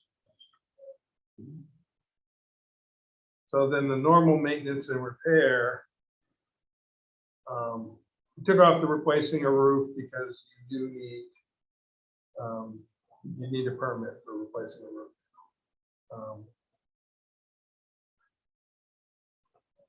But I'm not convinced how this is worded is a good way to do it. Like windows, do you need a permit to put windows in? I don't think so. So I think doing the such as gets confusing. We either need to include everything you can do, just say such as painting or fixing gutters shall be permitted by right. It's, you can do some interior renovations. Now, if you want to put up shelves, that's an interior renovation. And you don't need that's maintenance, so. I like the part where it said before about the structurally altered buildings. I don't really like this new statement. I think it's, You know, you almost want to switch it, take out the first part, and leave in the second part. well, the second part was the existing language that was Yeah. there. Permitted or alterations to that. So the alteration such as roof replacement, that was the added part. It used to say normal maintenance and repair activities such as painting, replacing roof, or fixing gutters shall be permitted by right. Also permitted are alterations such as adding or removing windows, interior renovations. That do not structure Right. buildings. Right, that was taken out. I think maybe leave that in and then add the sentence alterations such as roof replacement that structurally altered buildings shall require a permit. I think we keep the original wording, except we take out the replacing a roof because you do need a permit for a roof. Well, for the first 5 feet, you gotta show that you understand it. So I think we leave the original and then we add the new sentence, the alterations.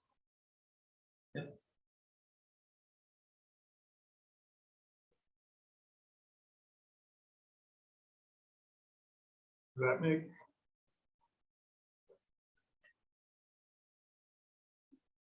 Yeah.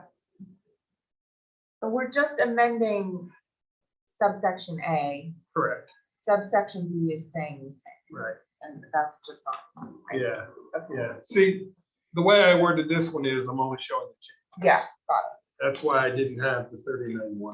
Right. I'll reword it, I'll reword the law to just say this is repealed and this replaces it. It's a lot easier. I tried to save on paper where I could. it. So what we're saying is we're basically gonna keep the first We're gonna part. keep A as is, and then we're gonna add the alterations such as the second sentence, which is the add. Yeah, We're gonna make that as the third sentence. Right. We're gonna keep. Then we're gonna bring alterations after that. right, Does that make sense? but it'll stay as A. And then the B will still be there. Yeah.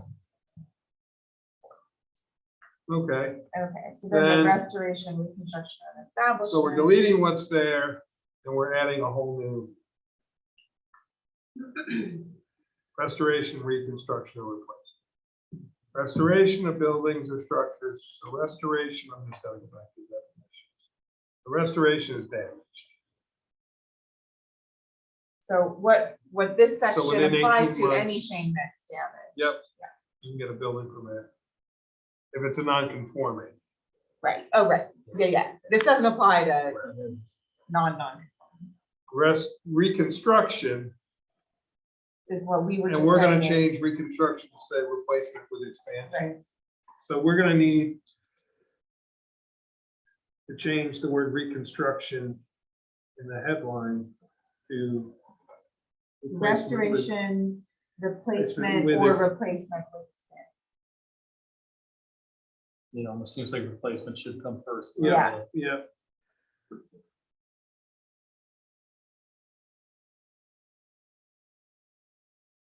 I just think a reconstruction doesn't say to me replacement with expansion. Reconstruction sounds more like a restoration. Yeah, This sounds very close Civil War. well, So Well, so the reconstruction in B is gonna be replacement with expansion. Yeah.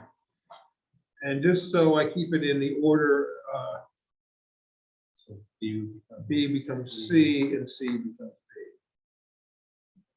I think this captures what was trying to be done with the Yep, changes. yep. Because we kind of made up those because I remember we were like, why is it called this? And these words aren't really used in section. Yep, and then the replacement, Yeah. when you stay within the footprint, building permit. Yes.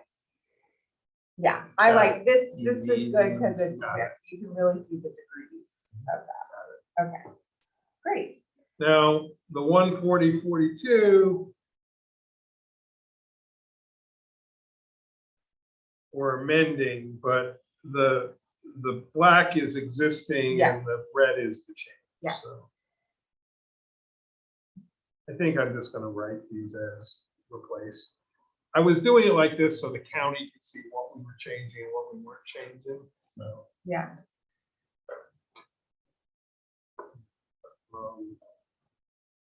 because they didn't want to see my food changing everything. um.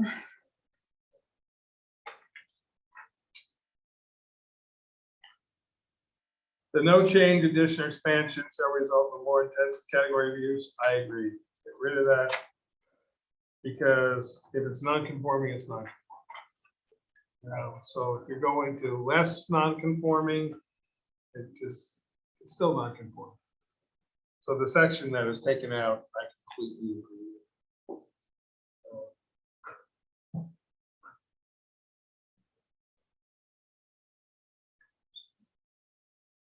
And then actually, A is already existing. That should have been black. I'm looking at the original. Yeah, I am too. That should have been in black. B, is there any changes in B? Or is B still exactly the same too? I think B think is it's still the exactly the same. same too. The evergreen screening, yeah. Um, And that's the. C is Oh. still the same, right? Yep. Shall further violate setback, Mhm. yeah, it's still the same. I think somehow I got carried away when I was typing this up. Picture remains the same. Okay, there's some changes. Changes in D. There should be no increase in the stormwater runoff. To additions and expansion. And then added is. Oh, the so USDA everything from prior to was added. Up through the word existing. in Yeah. D. It used to say as of the date of the enactment, and now it says prior to the changes, additions, and expansions. Right. And then a professional engineer, water, stormwater runoff, that was added, but then the last sentence, such measures shall be attached as conditions in the by the planning board. That is original. Okay, The last sentence. yeah, I'm probably just gonna write it as the whole thing was changed. And I think the next E is the same. I think in this one, all the ones with the cross outs, there's an edit. but Probably. Everything else. F is definitely change. Yeah. The use shall not be eligible, and then all of that was taken out. And then G is the same. Yep. Okay, so it's actually not very much. No. 140-43 is deleted in its entirety as it is, and then we're gonna rewrite it. Oh, I know why I wrote it in red, because, oh no, section 6 is amended. Never mind. I don't know what I did. A lot easier to just write it all in black, but the county wants to see a red line version. We Um, abandoned, yeah, because. yeah, because this is a whole new section. Yeah, because we moved existing lots of records to 140-44, which was this. Okay, oh, because this is from 2017, right? This new section. Okay. Shout out to our 2017 CRC. Thank you.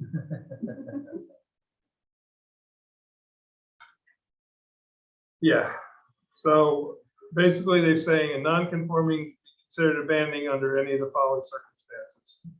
So if it's been by posting signs, boarded up, failure to pay taxes. So that it's abandoned. A residential dwelling's been vacant for 24 months. And the building shows deterioration, so if somebody's keeping it up because they're trying to sell it and they just can't sell it, that's one thing. But if somebody's just walked away and left it sitting there for 24 months, then we can say it's abandoned. And the same with a commercial that has not been occupied or use not exercised. So, and this is only for non-conforming uses. Right. So bear in mind, a residential dwelling, most residential dwellings are going to be conforming unless they don't meet setbacks. And then if the non-conforming has been replaced by a conforming use or changed to another use, so then the building inspector can say it, because this is to stop those properties to just sit there and nothing happens for years and years. He notifies the property owner it's considered abandoned. If they can't reach, he publishes a notice in the newspaper, which you just publish it to the owner of section block and lot number such and such. You know, basically a statement in the paper. Then the owner can seek to reestablish the use within a period of 6 months after they're notified. So they got 6 months after they're notified to go, okay, I'm going to do something with this. Seems fair. That's a 2.5-year period. You can sit there. Yep. So then the non-conforming lots of record. Part of this was existing. Yeah. Structure may be erected on any vacant non-conforming lot fronting. No front yard setback is reduced in size, and no side yard is less than 50%. So if you got a lot that just isn't big enough, but you want to build on it, you can build it. And you got to show you have sewage and well. The accessory structures have to comply with the accessory structure. 2 or more adjacent lots.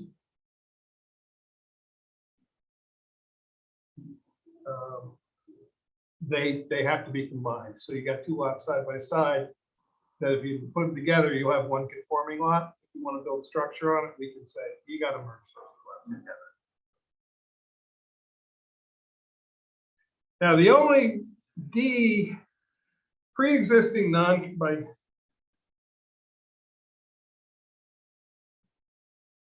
so this is saying so here I have a problem with this one. Right now we have, if you have a non-conforming lot and you do a lot line adjustment, and maybe you don't, at the end of the day, maybe one lot becomes conforming and the other lot is less conforming now because you just took land from one and made this lot conforming. Or maybe it's not even conforming, but it's more closer to conforming. Right. I don't think you should have to go for an area variance for a lot line adjustment.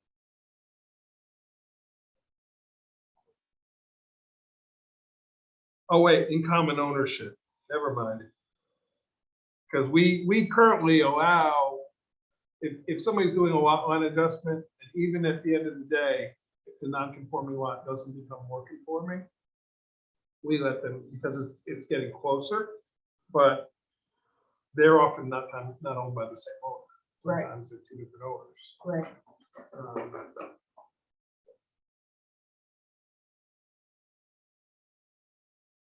So basically this is saying, if you own 2 lots, you have to do it.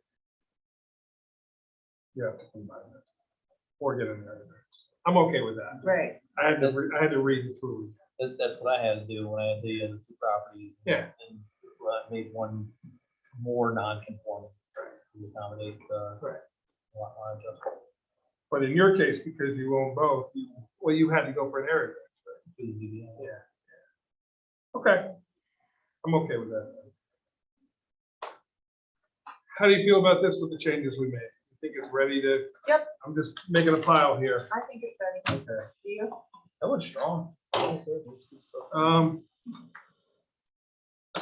Where do you want to go next? Well, the wetlands, Read my mind. I think that one's gonna be a while to get. Yeah. Reviewed, and I'd like to get the county's opinion sooner rather than later. It's what I had next on my list. so this is a totally new, Totally new which law, is why it's all in black. totally new section 140-16 was classified as reserved. Yep. So I'm gonna let you walk us through it, Aaron, because you were much more involved in the process than I was. Yeah, I can walk you through. I was not the point person on this one, but, so, this is basically just to focus on wetlands, water bodies, and creating a stream buffer, which we have like the 100-foot We have a 100-foot setback for, from a, let me get to that section. We have a waterfront setback right, law and that's it. So, currently, and that's in our setback section, which we yeah, have to talk about yet. yeah, But in our setbacks, we have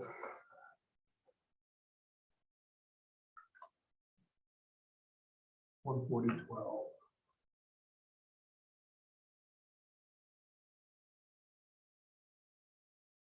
Waterfront yards. Each lot fronting on a named stream depicted on the United States Geological Survey maps shall include a setback of 100 feet in depth from the high water mark of such stream. No principal structure shall be located within such setback.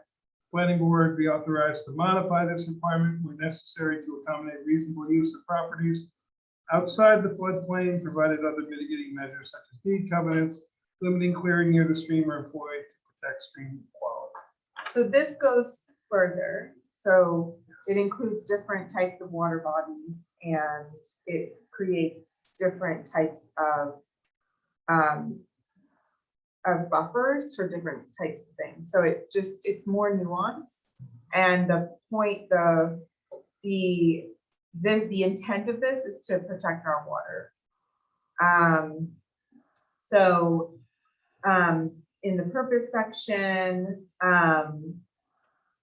just skimming through it, the ordinance promotes the prevention of disruptions such as sediment, nutrient, and pollutant loads, the introduction of other materials, or impacts from other actions from entering or altering streams, wetlands, or riparian habitats. By maintaining stream buffers of at least 100 feet, so you'll see there's different ones. Although it is not regulated in this article, as a further precaution, the town encourages landowners to maintain stream and wetland buffers of 300 feet. So that's not what we're requiring in the law, but that is one of the more, for people who want, people who really love conservation and have properties, we're giving them we're saying, if you want to really do that, that's the setback you should give. That's what we encourage. Yeah. So, then we have the statement of what the water course is. And I mean, it's very, again, I was not, Madeline did a lot on this and Lauren did a lot on this. I like the findings. Yeah. I think they stated well. I was about to say, it's very educational too. So Mhm. providing drainage and flood control through hydraulic absorption and natural storage, protecting surface, subsurface water resources, watersheds and groundwater recharge systems, providing a suitable living, breeding, nesting, and feeding environment for many forms of wildlife, treating polluted surface and subsurface waters through the natural processes of biologic degradation and chemical oxidation. So that protects the water supply. Controlling downstream erosion and serving as natural sedimentation areas, providing sources of nutrients and freshwater food cycles, serving as nursery grounds and sanctuaries for freshwater fish and other animals, providing recreation areas for fishing, boating, hiking, bird watching, photography, and other passive recreational uses, preserving open space, maintaining the potable water supply, and maintaining and renovating septic and other waste systems in the town. So I really like that. And I would say this is just a personal thing, but the farm, the 300-acre farm property I'm on had our drainage ditches cataloged, and they're the most diverse place on the entire farm. And in fact, so diverse, they're like, you guys shouldn't mow them. And we're like, well, we have to do a little bit, but it's really cool that, you know, so much wildlife is in these buffer areas. So, and then there's more findings that this is for it's a matter of concern for the entire town, for the public health, safety, welfare of our residents, and obviously the future. So water course and wetlands in the town of Rochester and other areas form an ecosystem which is not confined to any one property owner or neighborhood. Research has demonstrated that effective wetlands protection requires uniformity of preservation and conservation throughout the town. So if you look at, there's some maps that show, if you look at all the tributaries and all the streams, it's like a body vein system. So though we all own our own parcels and our pieces of land, they're all connected through that. Loss of water courses and wetlands can cause or aggravate flooding, erosion, degradation, and diminution of water supply for drinking and waste treatment. So that's a resiliency issue for our town too. And then regulation of water courses and wetlands is consistent with the interests of farmers and other agricultural landowners to use water resources reasonably for crops and livestock and to make reasonable use of water resources. We think of it as a renewable resource, but if we look at what happens in other parts of the country, it is not. So clean water is very vital to our community. So then we have definitions, which I don't know if you want me to go through. The most technical one is We the can. highly erodible soils one. Well, the bank makes, I think we can just sort of read them ourselves. The Yeah. bank and the top of bank makes a lot of sense. Yeah. The buffer, again, again, it's sort of similar to the non-conforming. It gets a little too technical for a definition, but let's leave it in there for the moment. Yeah. Um, And then we have, there's the specific buffers, so a riparian buffer. Now, the highly erodible soils. I mean, that formula is very complicated, It is, but an engineer is going to know what that. yes, we decided to put that in there because it comes up later, that having that level of specificity is, Mhm. because it depends. Let's leave it in and see where. Because where we it don't, we goes. didn't want to leave it to the code enforcement officer. That's kind of seems unfair.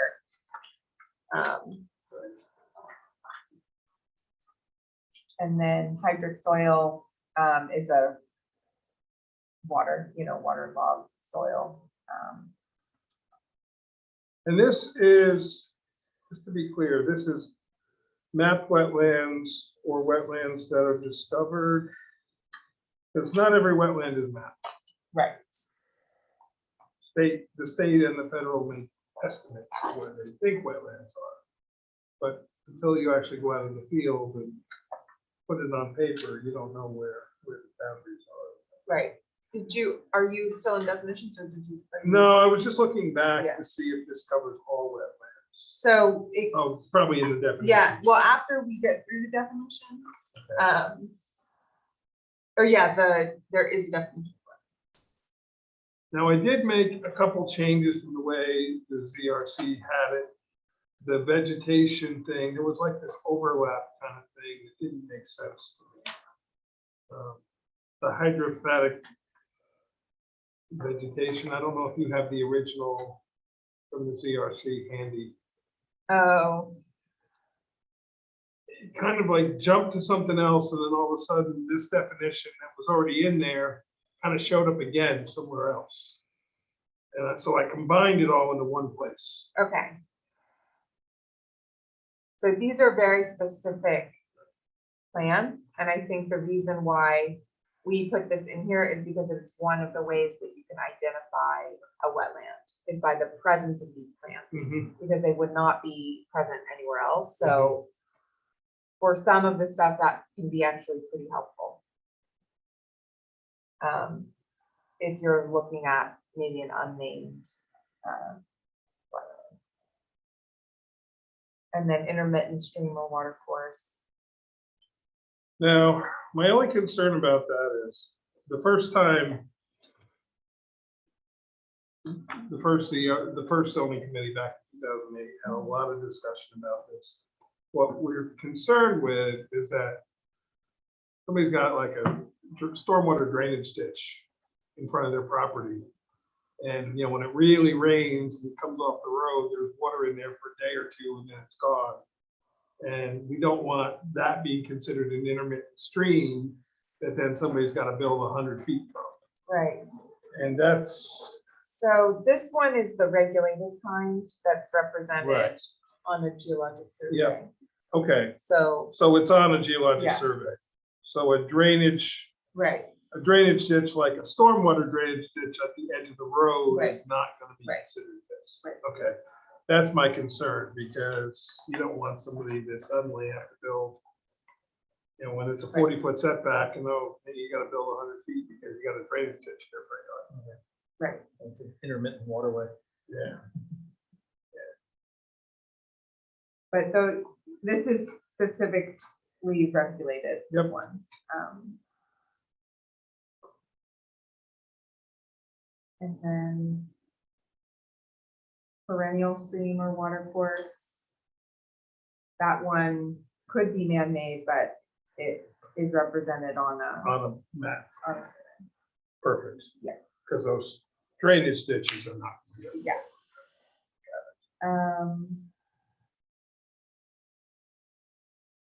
And then we have stream. Now, what about water course, though? Yeah, It doesn't say anything about being mapped. A regulated area comprises a natural, permanent, seasonal, or intermittent channel naturally occurring. it says engineered water features or segments such as Okay. swales, ditching, and Oh, culverts there we shall go. not be considered Perfect. regulated Perfect. areas. Yeah, Yep. so we Took it out. tried. No, it's good, because that was, we stumbled over that for months, so just want to make sure it was addressed. So then with the wetlands, it is like the wetlands and the vernal pool, I think, go together. Yeah.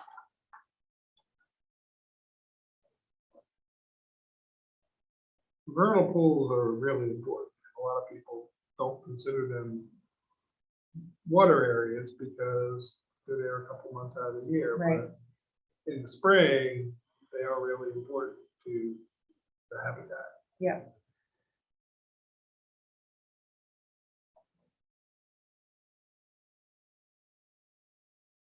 So then we were very specific with all of these definitions for a reason. And then we have the protection requirements of perennial streams. But what we did was there's a riparian buffer and a setback area. So the total setback on that is 100.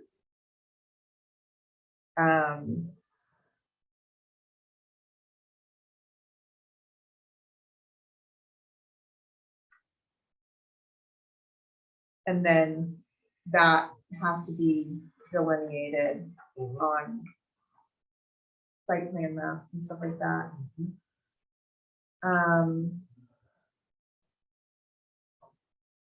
Then, so it's like perennial streams, and then we have riparian buffers, so then we go through the regulations for,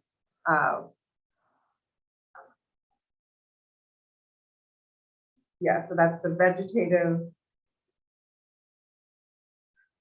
buffer.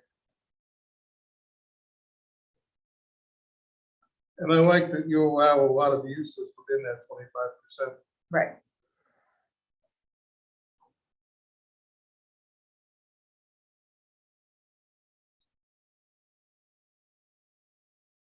So then basically it's like there's the riparian buffer, and then there's this like land buffer after the riparian buffer. So that's sort of where that 100 feet comes from. And then like what Mike was pointing to is in the what you can do is basically public access, fences, benching, you know, we like encouraging humans to be in that area, but not removing native, you know, you can remove invasive species and try to limit erosion and things like that, but that's what's allowed in a percentage of the riparian.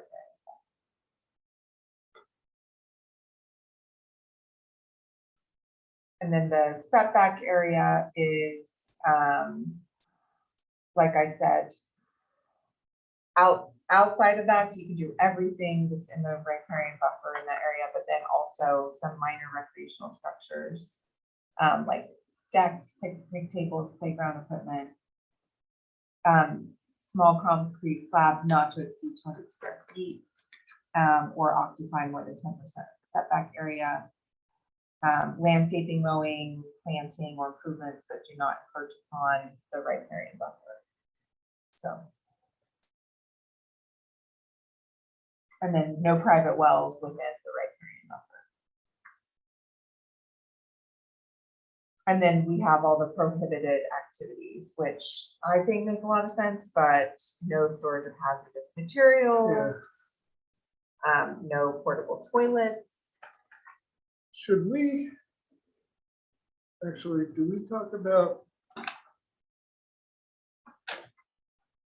prohibited within the floodplain? Because like if somebody stores a lot of brush and logs, things in the floodplain, and then you get a flood, all that go wash into the stream. Or, you know, as we see, all you know, some of it falls down naturally and then gets pulled away by the water when it Right. floods. But if somebody was storing, say, a firewood pile in there and all that washed away into the stream. Right, I do think we made some changes to the floodplain overlay district Okay, okay. So section, that would be in that which section. would be in that section. Okay, that's fine. But I'm pretty sure we Yeah. talked about that there. And then, yeah, so the prohibited activities, so They yeah, all make sense. they all make a lot of sense. So I really like this section, I think it's, Yeah. It's all very well documented. Yeah. It gives exemptions, gives grandfather Yeah. ability. and then there's these, remember I was saying there's all these different, there's classified streams and unclassified streams, so then we get into intermittent streams. Remember, those are the ones that are on a map as a white dash. You only the riparian buffer shall apply, so that's a 50-foot, which we don't currently have, but Should we say classified as intermittent as defined? sure. Within, just because I could see somebody going, yeah, since we have defined it. And then the vernal pools also there's the riparian buffer. And again, the vernal pool definition is very specific to plant life. You know,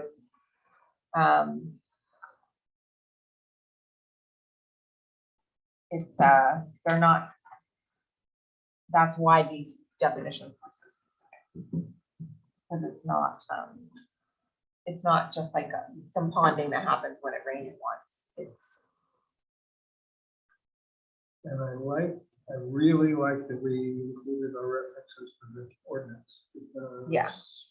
it shows both the county and residents that we didn't make this stuff up. yep. Yeah, I thought this was really well done. So, like I said, Marin, Lyncham, and Madeline, they did a lot of legwork on this. And I think you can see that we really workshopped it, so. Okay, that's 4. Looks like we already had 1. One more. Sure. I'm ready to keep going. Councilman Paddock, do you have one? I'm in. You wanna I choose? don't have a favorite. We have accessory structures, we have landscaping standards, Ooh, we have lot development standards. We have yard setback regulations. That one's kind of my favorite. Only because I worked a lot on how to come up with that setback. well, someone was just saying they wish they had landscaping standards in the town. More. Well, they're all gonna get adopted at the same time. Yeah. hopefully, so. Okay, so you want to do, which one did you say you want Let's to do the like? setback. Okay.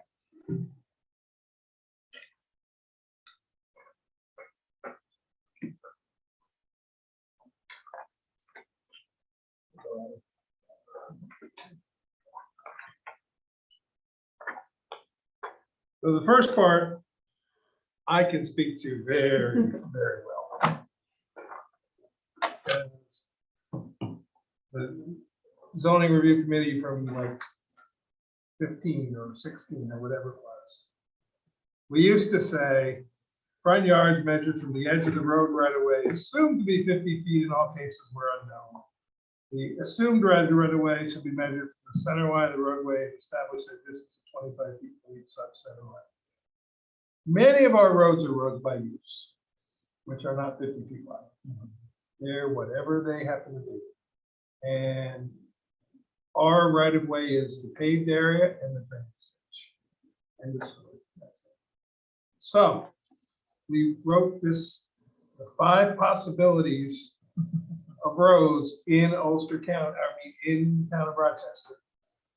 The 5 different types of roads. So if you're road frontage on the New York State Department of Transportation or Ulster County Department of Public Works Control roadway, that's 209, 4455, Lucas Avenue, Kaiserreich, so it's County Route 1, County Route 6, County Route 3.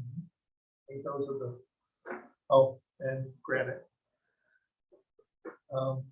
Which I don't know what County Route number that is. Those roads. Front yard setback shall be measured beginning from the lot line nearest the road as documented by a recorded deed, plat, survey plat, official highway map, satisfaction to code enforcement officer. Those properties actually have a physical boundary that the county or the state owns. There are parts on Lucas because it's been changed and moved so many times where it's 300 feet wide. And there's other parts where it's 40 feet wide. Depends on where you are at that moment. So, but it's documented, it can be identified, it can be put on a map, and then because it can be put on a map, it can be put on the ground out in the field. So for those, you follow whatever is identified. Town of Rochester controlled, we say the front yard setback measured from a point established at 25 feet from the center line unless otherwise documented. So if there's a deed or a plan or a subdivision plat that shows the edge of the town boundaries from a surveyor, that's where it is. If we don't know, we're going to say it's 25 feet from the center line. So we give ourselves. Now, private controlled roadway, private roads. Private roads don't have it's hard to do setbacks because some private roads are entirely on one parcel. Some are the dividing of the parcels. So the front yard measured from the edge of the established or traveled right of way, unless otherwise documented by the recorded survey or the official highway. So that covers us in every situation. If the map shows where it is, otherwise we say it's from the edge of where the road is on the ground, because we don't know where it is. And then if they have no frontage and it's a shared driveway or right of way, front yard measured from the edge of the lot line as documented by the recorded survey. So within the shared driveway, can't build within that setback, but who knows exactly where it is. So, and then if you can't tell where it is, code enforcement officer gets to determine. Yeah, none of the above category. You covered all the bases there. That's for Covered sure. every single possible. Overlay district yard setbacks. So if there's road frontage within an overlay district, the yards setback requirements of the overlay district supersede the yard setbacks of the zoning district. Makes sense. If it's in a floodplain and the floodplain has increased setbacks, you gotta follow those setbacks. The exceptions, wherever it said yard, we added the word setback because people hearing side yard, front yard, they think it's the entire grass area. Yeah. In zoning, and I know you've heard me say it many times, the yard is the setback. So everywhere it said yard, we changed it to yard setback. We originally were going to put it in parentheses, but we dropped it in parentheses. So that's basically 1 and 2. In the 3, this was added and it makes sense. So if you have 2 I-zone properties that are abutting, right now the setback is 100 feet. It's crazy if you got 2 that are abutting, you got this 200 feet of no man's land. Why? So basically, we say it can be reduced to 20 feet for any side, front side. Right now, we say only in the front side or rear setbacks. You got 2 I, because eventually all those I district properties are going to kind of mold into one anyway. Yeah. So that was a Dawson amendment. It makes a lot of sense. And then number 4, when an unimproved lot is situated adjacent to or between improved lots already having a non-conforming building, principal building, and then the picture explains it. So basically, if your neighbors are non-conforming, you don't have to build to the setback. You can build to equal to the average depth for the 2 nearest, but not less than 10 feet. So in this case, one is 15 feet, one is 25 feet. We're saying you can build to 20 feet, the average, when the front line really would have said 35 feet. But in no case could it be less than that. And that just makes harmony of buildings. You don't have this jagged weirdness. You got a vacant lot. That's more like Hamlet's in our zoning district. Yeah. D is just adding the word setback. Waterfront yards, we just totally replaced to go along with a lot with the wetlands. So the classification of streams comes into play. We're saying 100-foot linear from the high water mark or 50 linear feet from unnamed stream. Did we say unnamed? What did we say in the, we didn't say unnamed in that. We said, what was the definition? Intermittent. Because I don't like the 50 feet from an unnamed stream, because unnamed stream is not defined. Well, we have, in here, there was something about streams being on maps. So some of them are unnamed. Yeah, but that's in the 14016. Yeah. This is a different section of code. Oh, I see. You're saying. I just don't like the 50 linear feet from the high water mark of any unnamed stream. Unnamed stream is not defined what that really means or doesn't mean.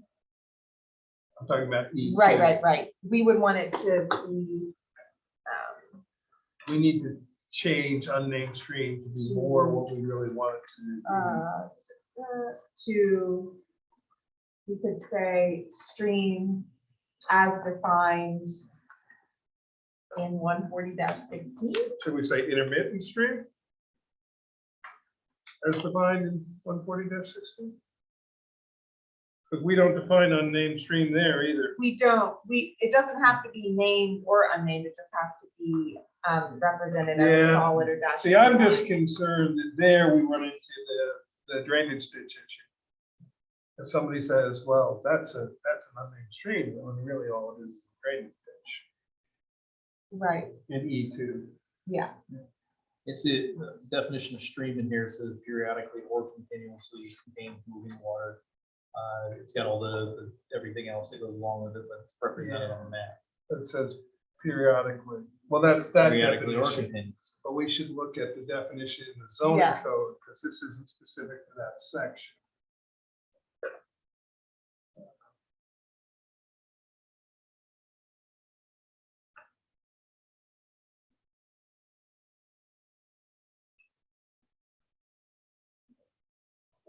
Oh, I see we changed it. right, I know, we might have.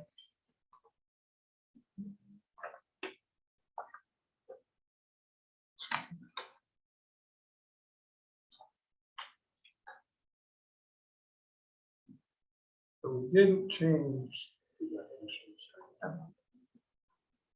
We had a totally new one. We didn't.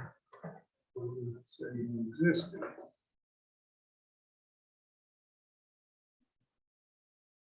This is where they all intertwine, but it's still easier than trying to do the whole code at one time.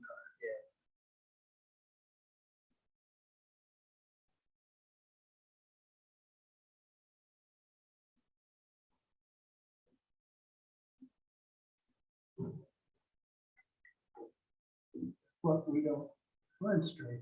Right. So the way it's defined in this law would keep it from being a drainage. Yeah, so why don't we say 50 linear feet from the high water mark of any intermittent stream as defined in 140-16. Yeah. That sound okay?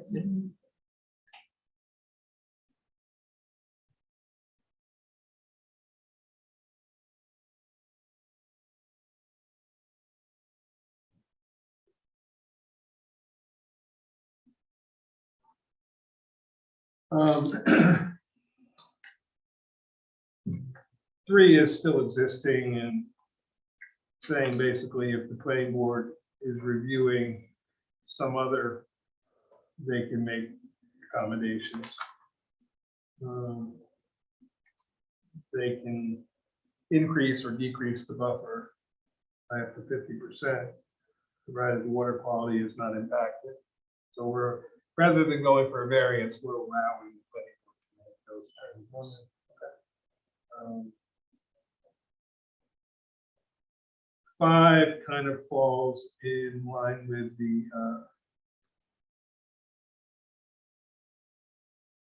where's the fences, decks, and structures defined in 14060J2? We have a 14060J2. Is that carryover from some other code? We don't have a 60. We don't have a 60. Yeah, we don't have a 60. The definitions are 140 dash.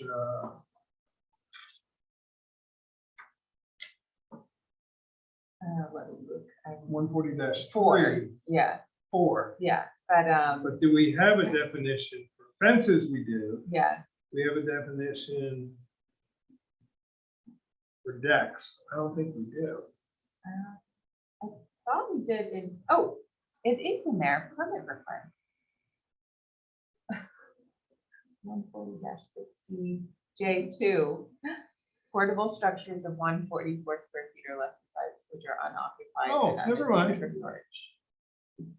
Oh, that's permanent requirements by the, never mind. Yeah.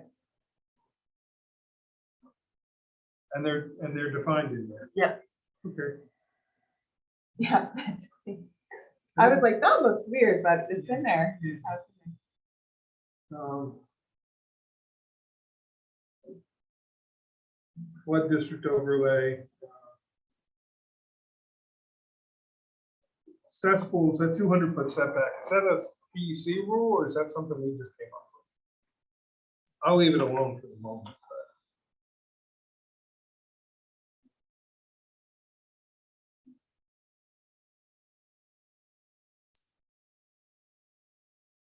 Oh, Yeah. let's leave it and see what Yeah. happens. I mean, when they fail, Yeah, it's yeah. bad. The 200 feet from the setback, is that something the ag and markets is gonna go crazy over? I don't think so. Like I said, it's all about the application of, if we're not allowed to do that for something in the Yeah. ag district, as long as it's enforced that We way. should probably, it's okay. we should probably send all of these posts to ag and markets. Yeah. 9 is already illegal anyway. but Right. Sure they know about it. Make it double illegal. So is 10. You can't touch the banks or beds of streams without a PEC permit, but we're just saying it.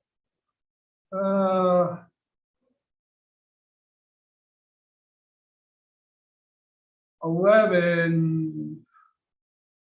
Who's determining the immediate threat? And how do you determine? Isn't that already in our code though? It might be. It's not in our existing, I don't I think. know that. None of this stuff in red is in our existing. Oh, we already had something about tree removal. If it's a threat, like you can cut down. What am I thinking of? Not Is it in- just in, It's not in 14012, I don't think. I think all this is new. Let me just get to it.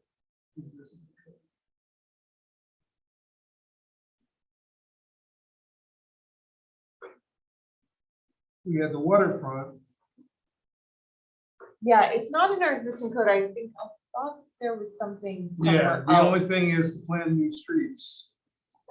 Is letter F. Yeah. Let's leave it. I mean, the county will tell us if we can or not. Right.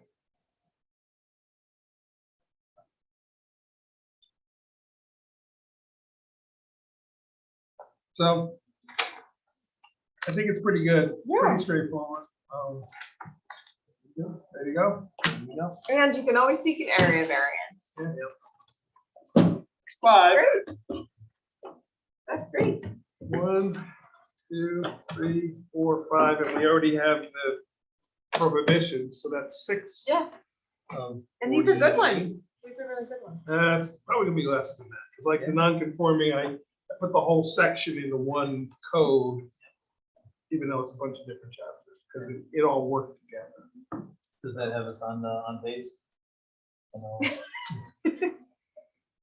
Depends on the public input. All right. Okay, so, Scheduling meetings? yes, so. Calendars. All right. We are currently scheduled, I would not want to do these at the June audit meeting, only because we have to, sorry, brain went away for a second. We'd have to hold them open anyway, because they're not going to get to the county and the local planning board till July. Which ones are we seeing on the 30th? So right now on the 30th, the only local law we're seeing is the D prohibitions at 7:30. I do need to schedule a special meeting on the 30th following the public hearing for one purpose in particular.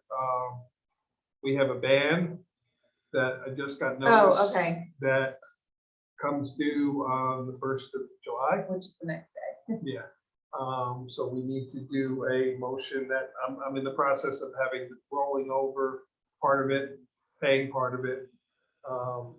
It'll be in the vouchers on the 30th, but we'll need to do a resolution that night to, for the new ban, take effect July 1st. And they just sent me the notice on the 13th, so Okay. we couldn't have done it sooner. So first motion, make a motion to schedule a special meeting to take place on June 30th to immediately follow the 7:30 public hearing of local law D of 2022, and to request the town clerk post notice of. I'll make that motion. Okay, second, I'll second. all in favor? Aye. Opposed? Abstained. Okay, so that's the 30th. The 7th, we will have our regular meeting. We're gonna have the 2 public hearings on the ambulance district at the beginning of the meeting. The regular meeting will immediately follow. We don't need to do any resolutions on that. Our next meeting after that is the workshop meeting on the 20th.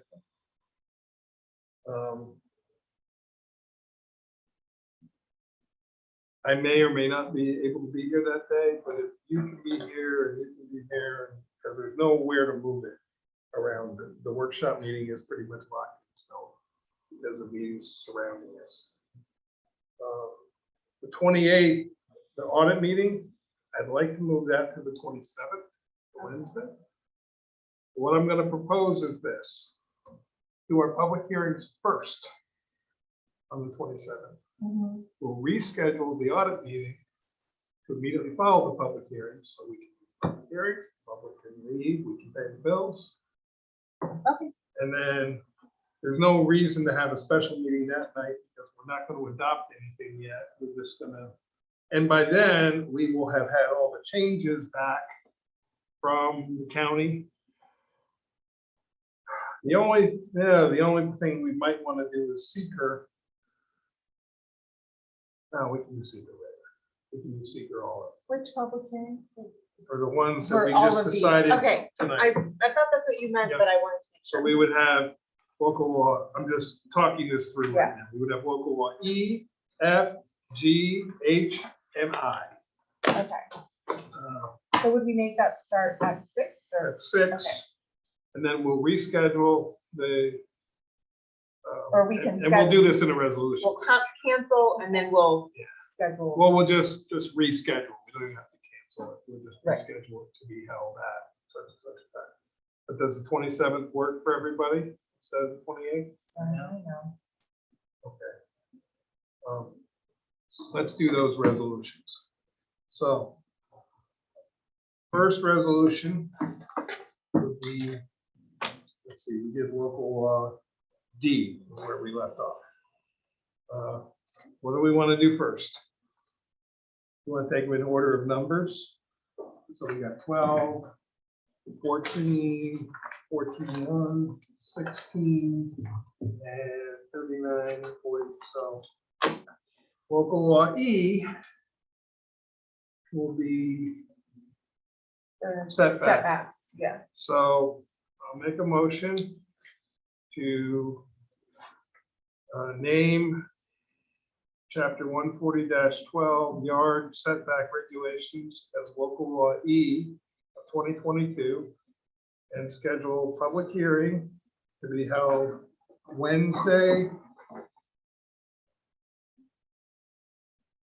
July 27th at 6 p.m.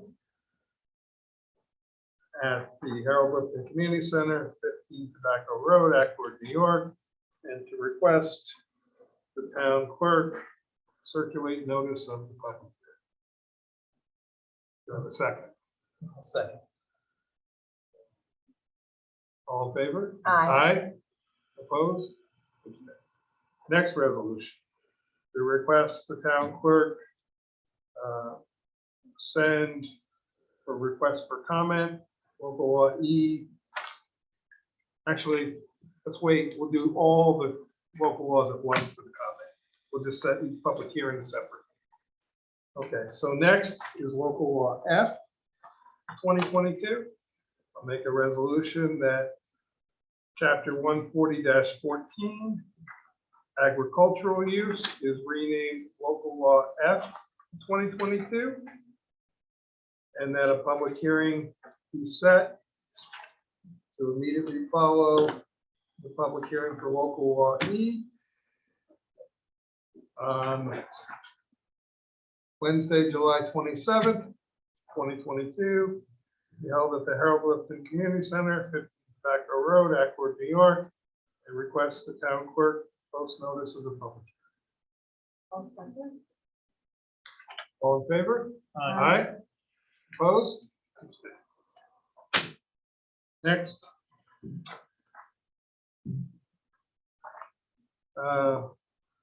To make a motion to establish local law G 2022, the 140-14.1 animal husbandry.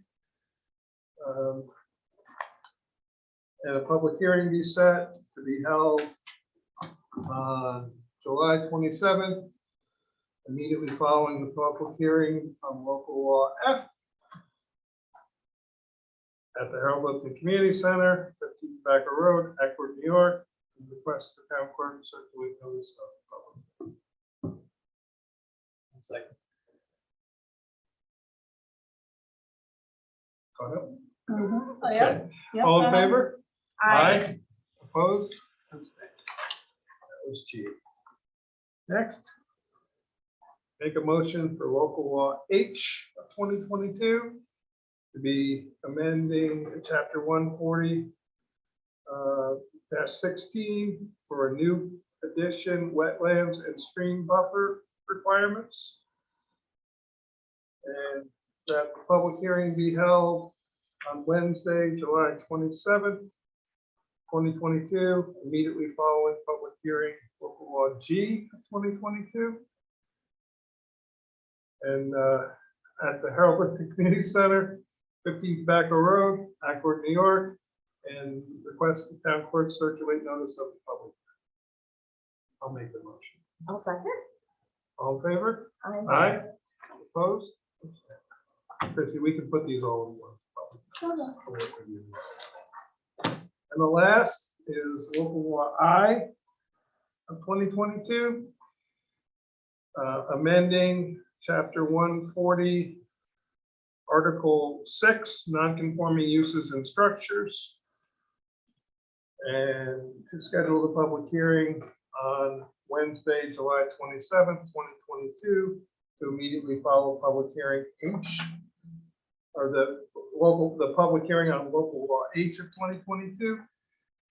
Be held at the Harold Lifton Community Center, 15 Tobacco Road, Accord, New York, and to request the town clerk circulate notice. Have a second. I'll second. All in favor? Aye. Opposed? Abstained. Now,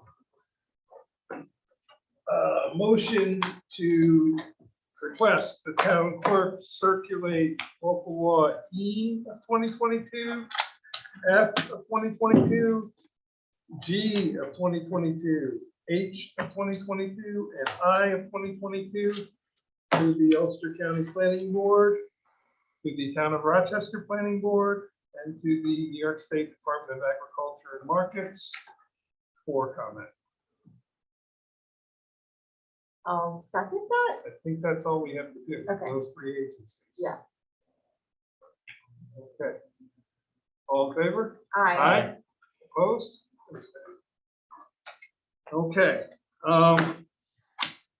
Moving ahead now, that we will reschedule the Town of Rochester audit meeting from July 28th at 6 p.m. to be held July 27th, immediately following the public hearing of local law I of 2022 at the Harold Lifton Community Center, 50 Tobacco Road, Accord, New York. I'll make that motion. I'll second. All in favor? Aye. Aye. Opposed? Abstained. Now, moving into August. Hmm. August 4th, Adam and I both have a conflict Okay. with family matters. Don't know exactly when Charlotte will be back, so it may just be you and Michael. So I'd like to But we move can't it, do anything. right, so I'd like to move it to Tuesday, August 2nd. Okay, We don't have to do it now. We could do that in our July, because okay, we're not scheduling any public hearings for that night. So okay, just check your calendars. I'd rather bounce it off, but we got July set. okay. So July, just for confirmation, Okay. our meetings are the 7th, the 20th, and the 27th.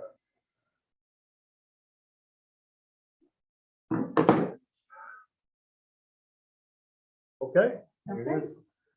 Ready? Um, If we're done. I'll make a motion to adjourn then. Second. There you go. 9:29 PM, 3 hours. So, okay. And 5 lots. Okay.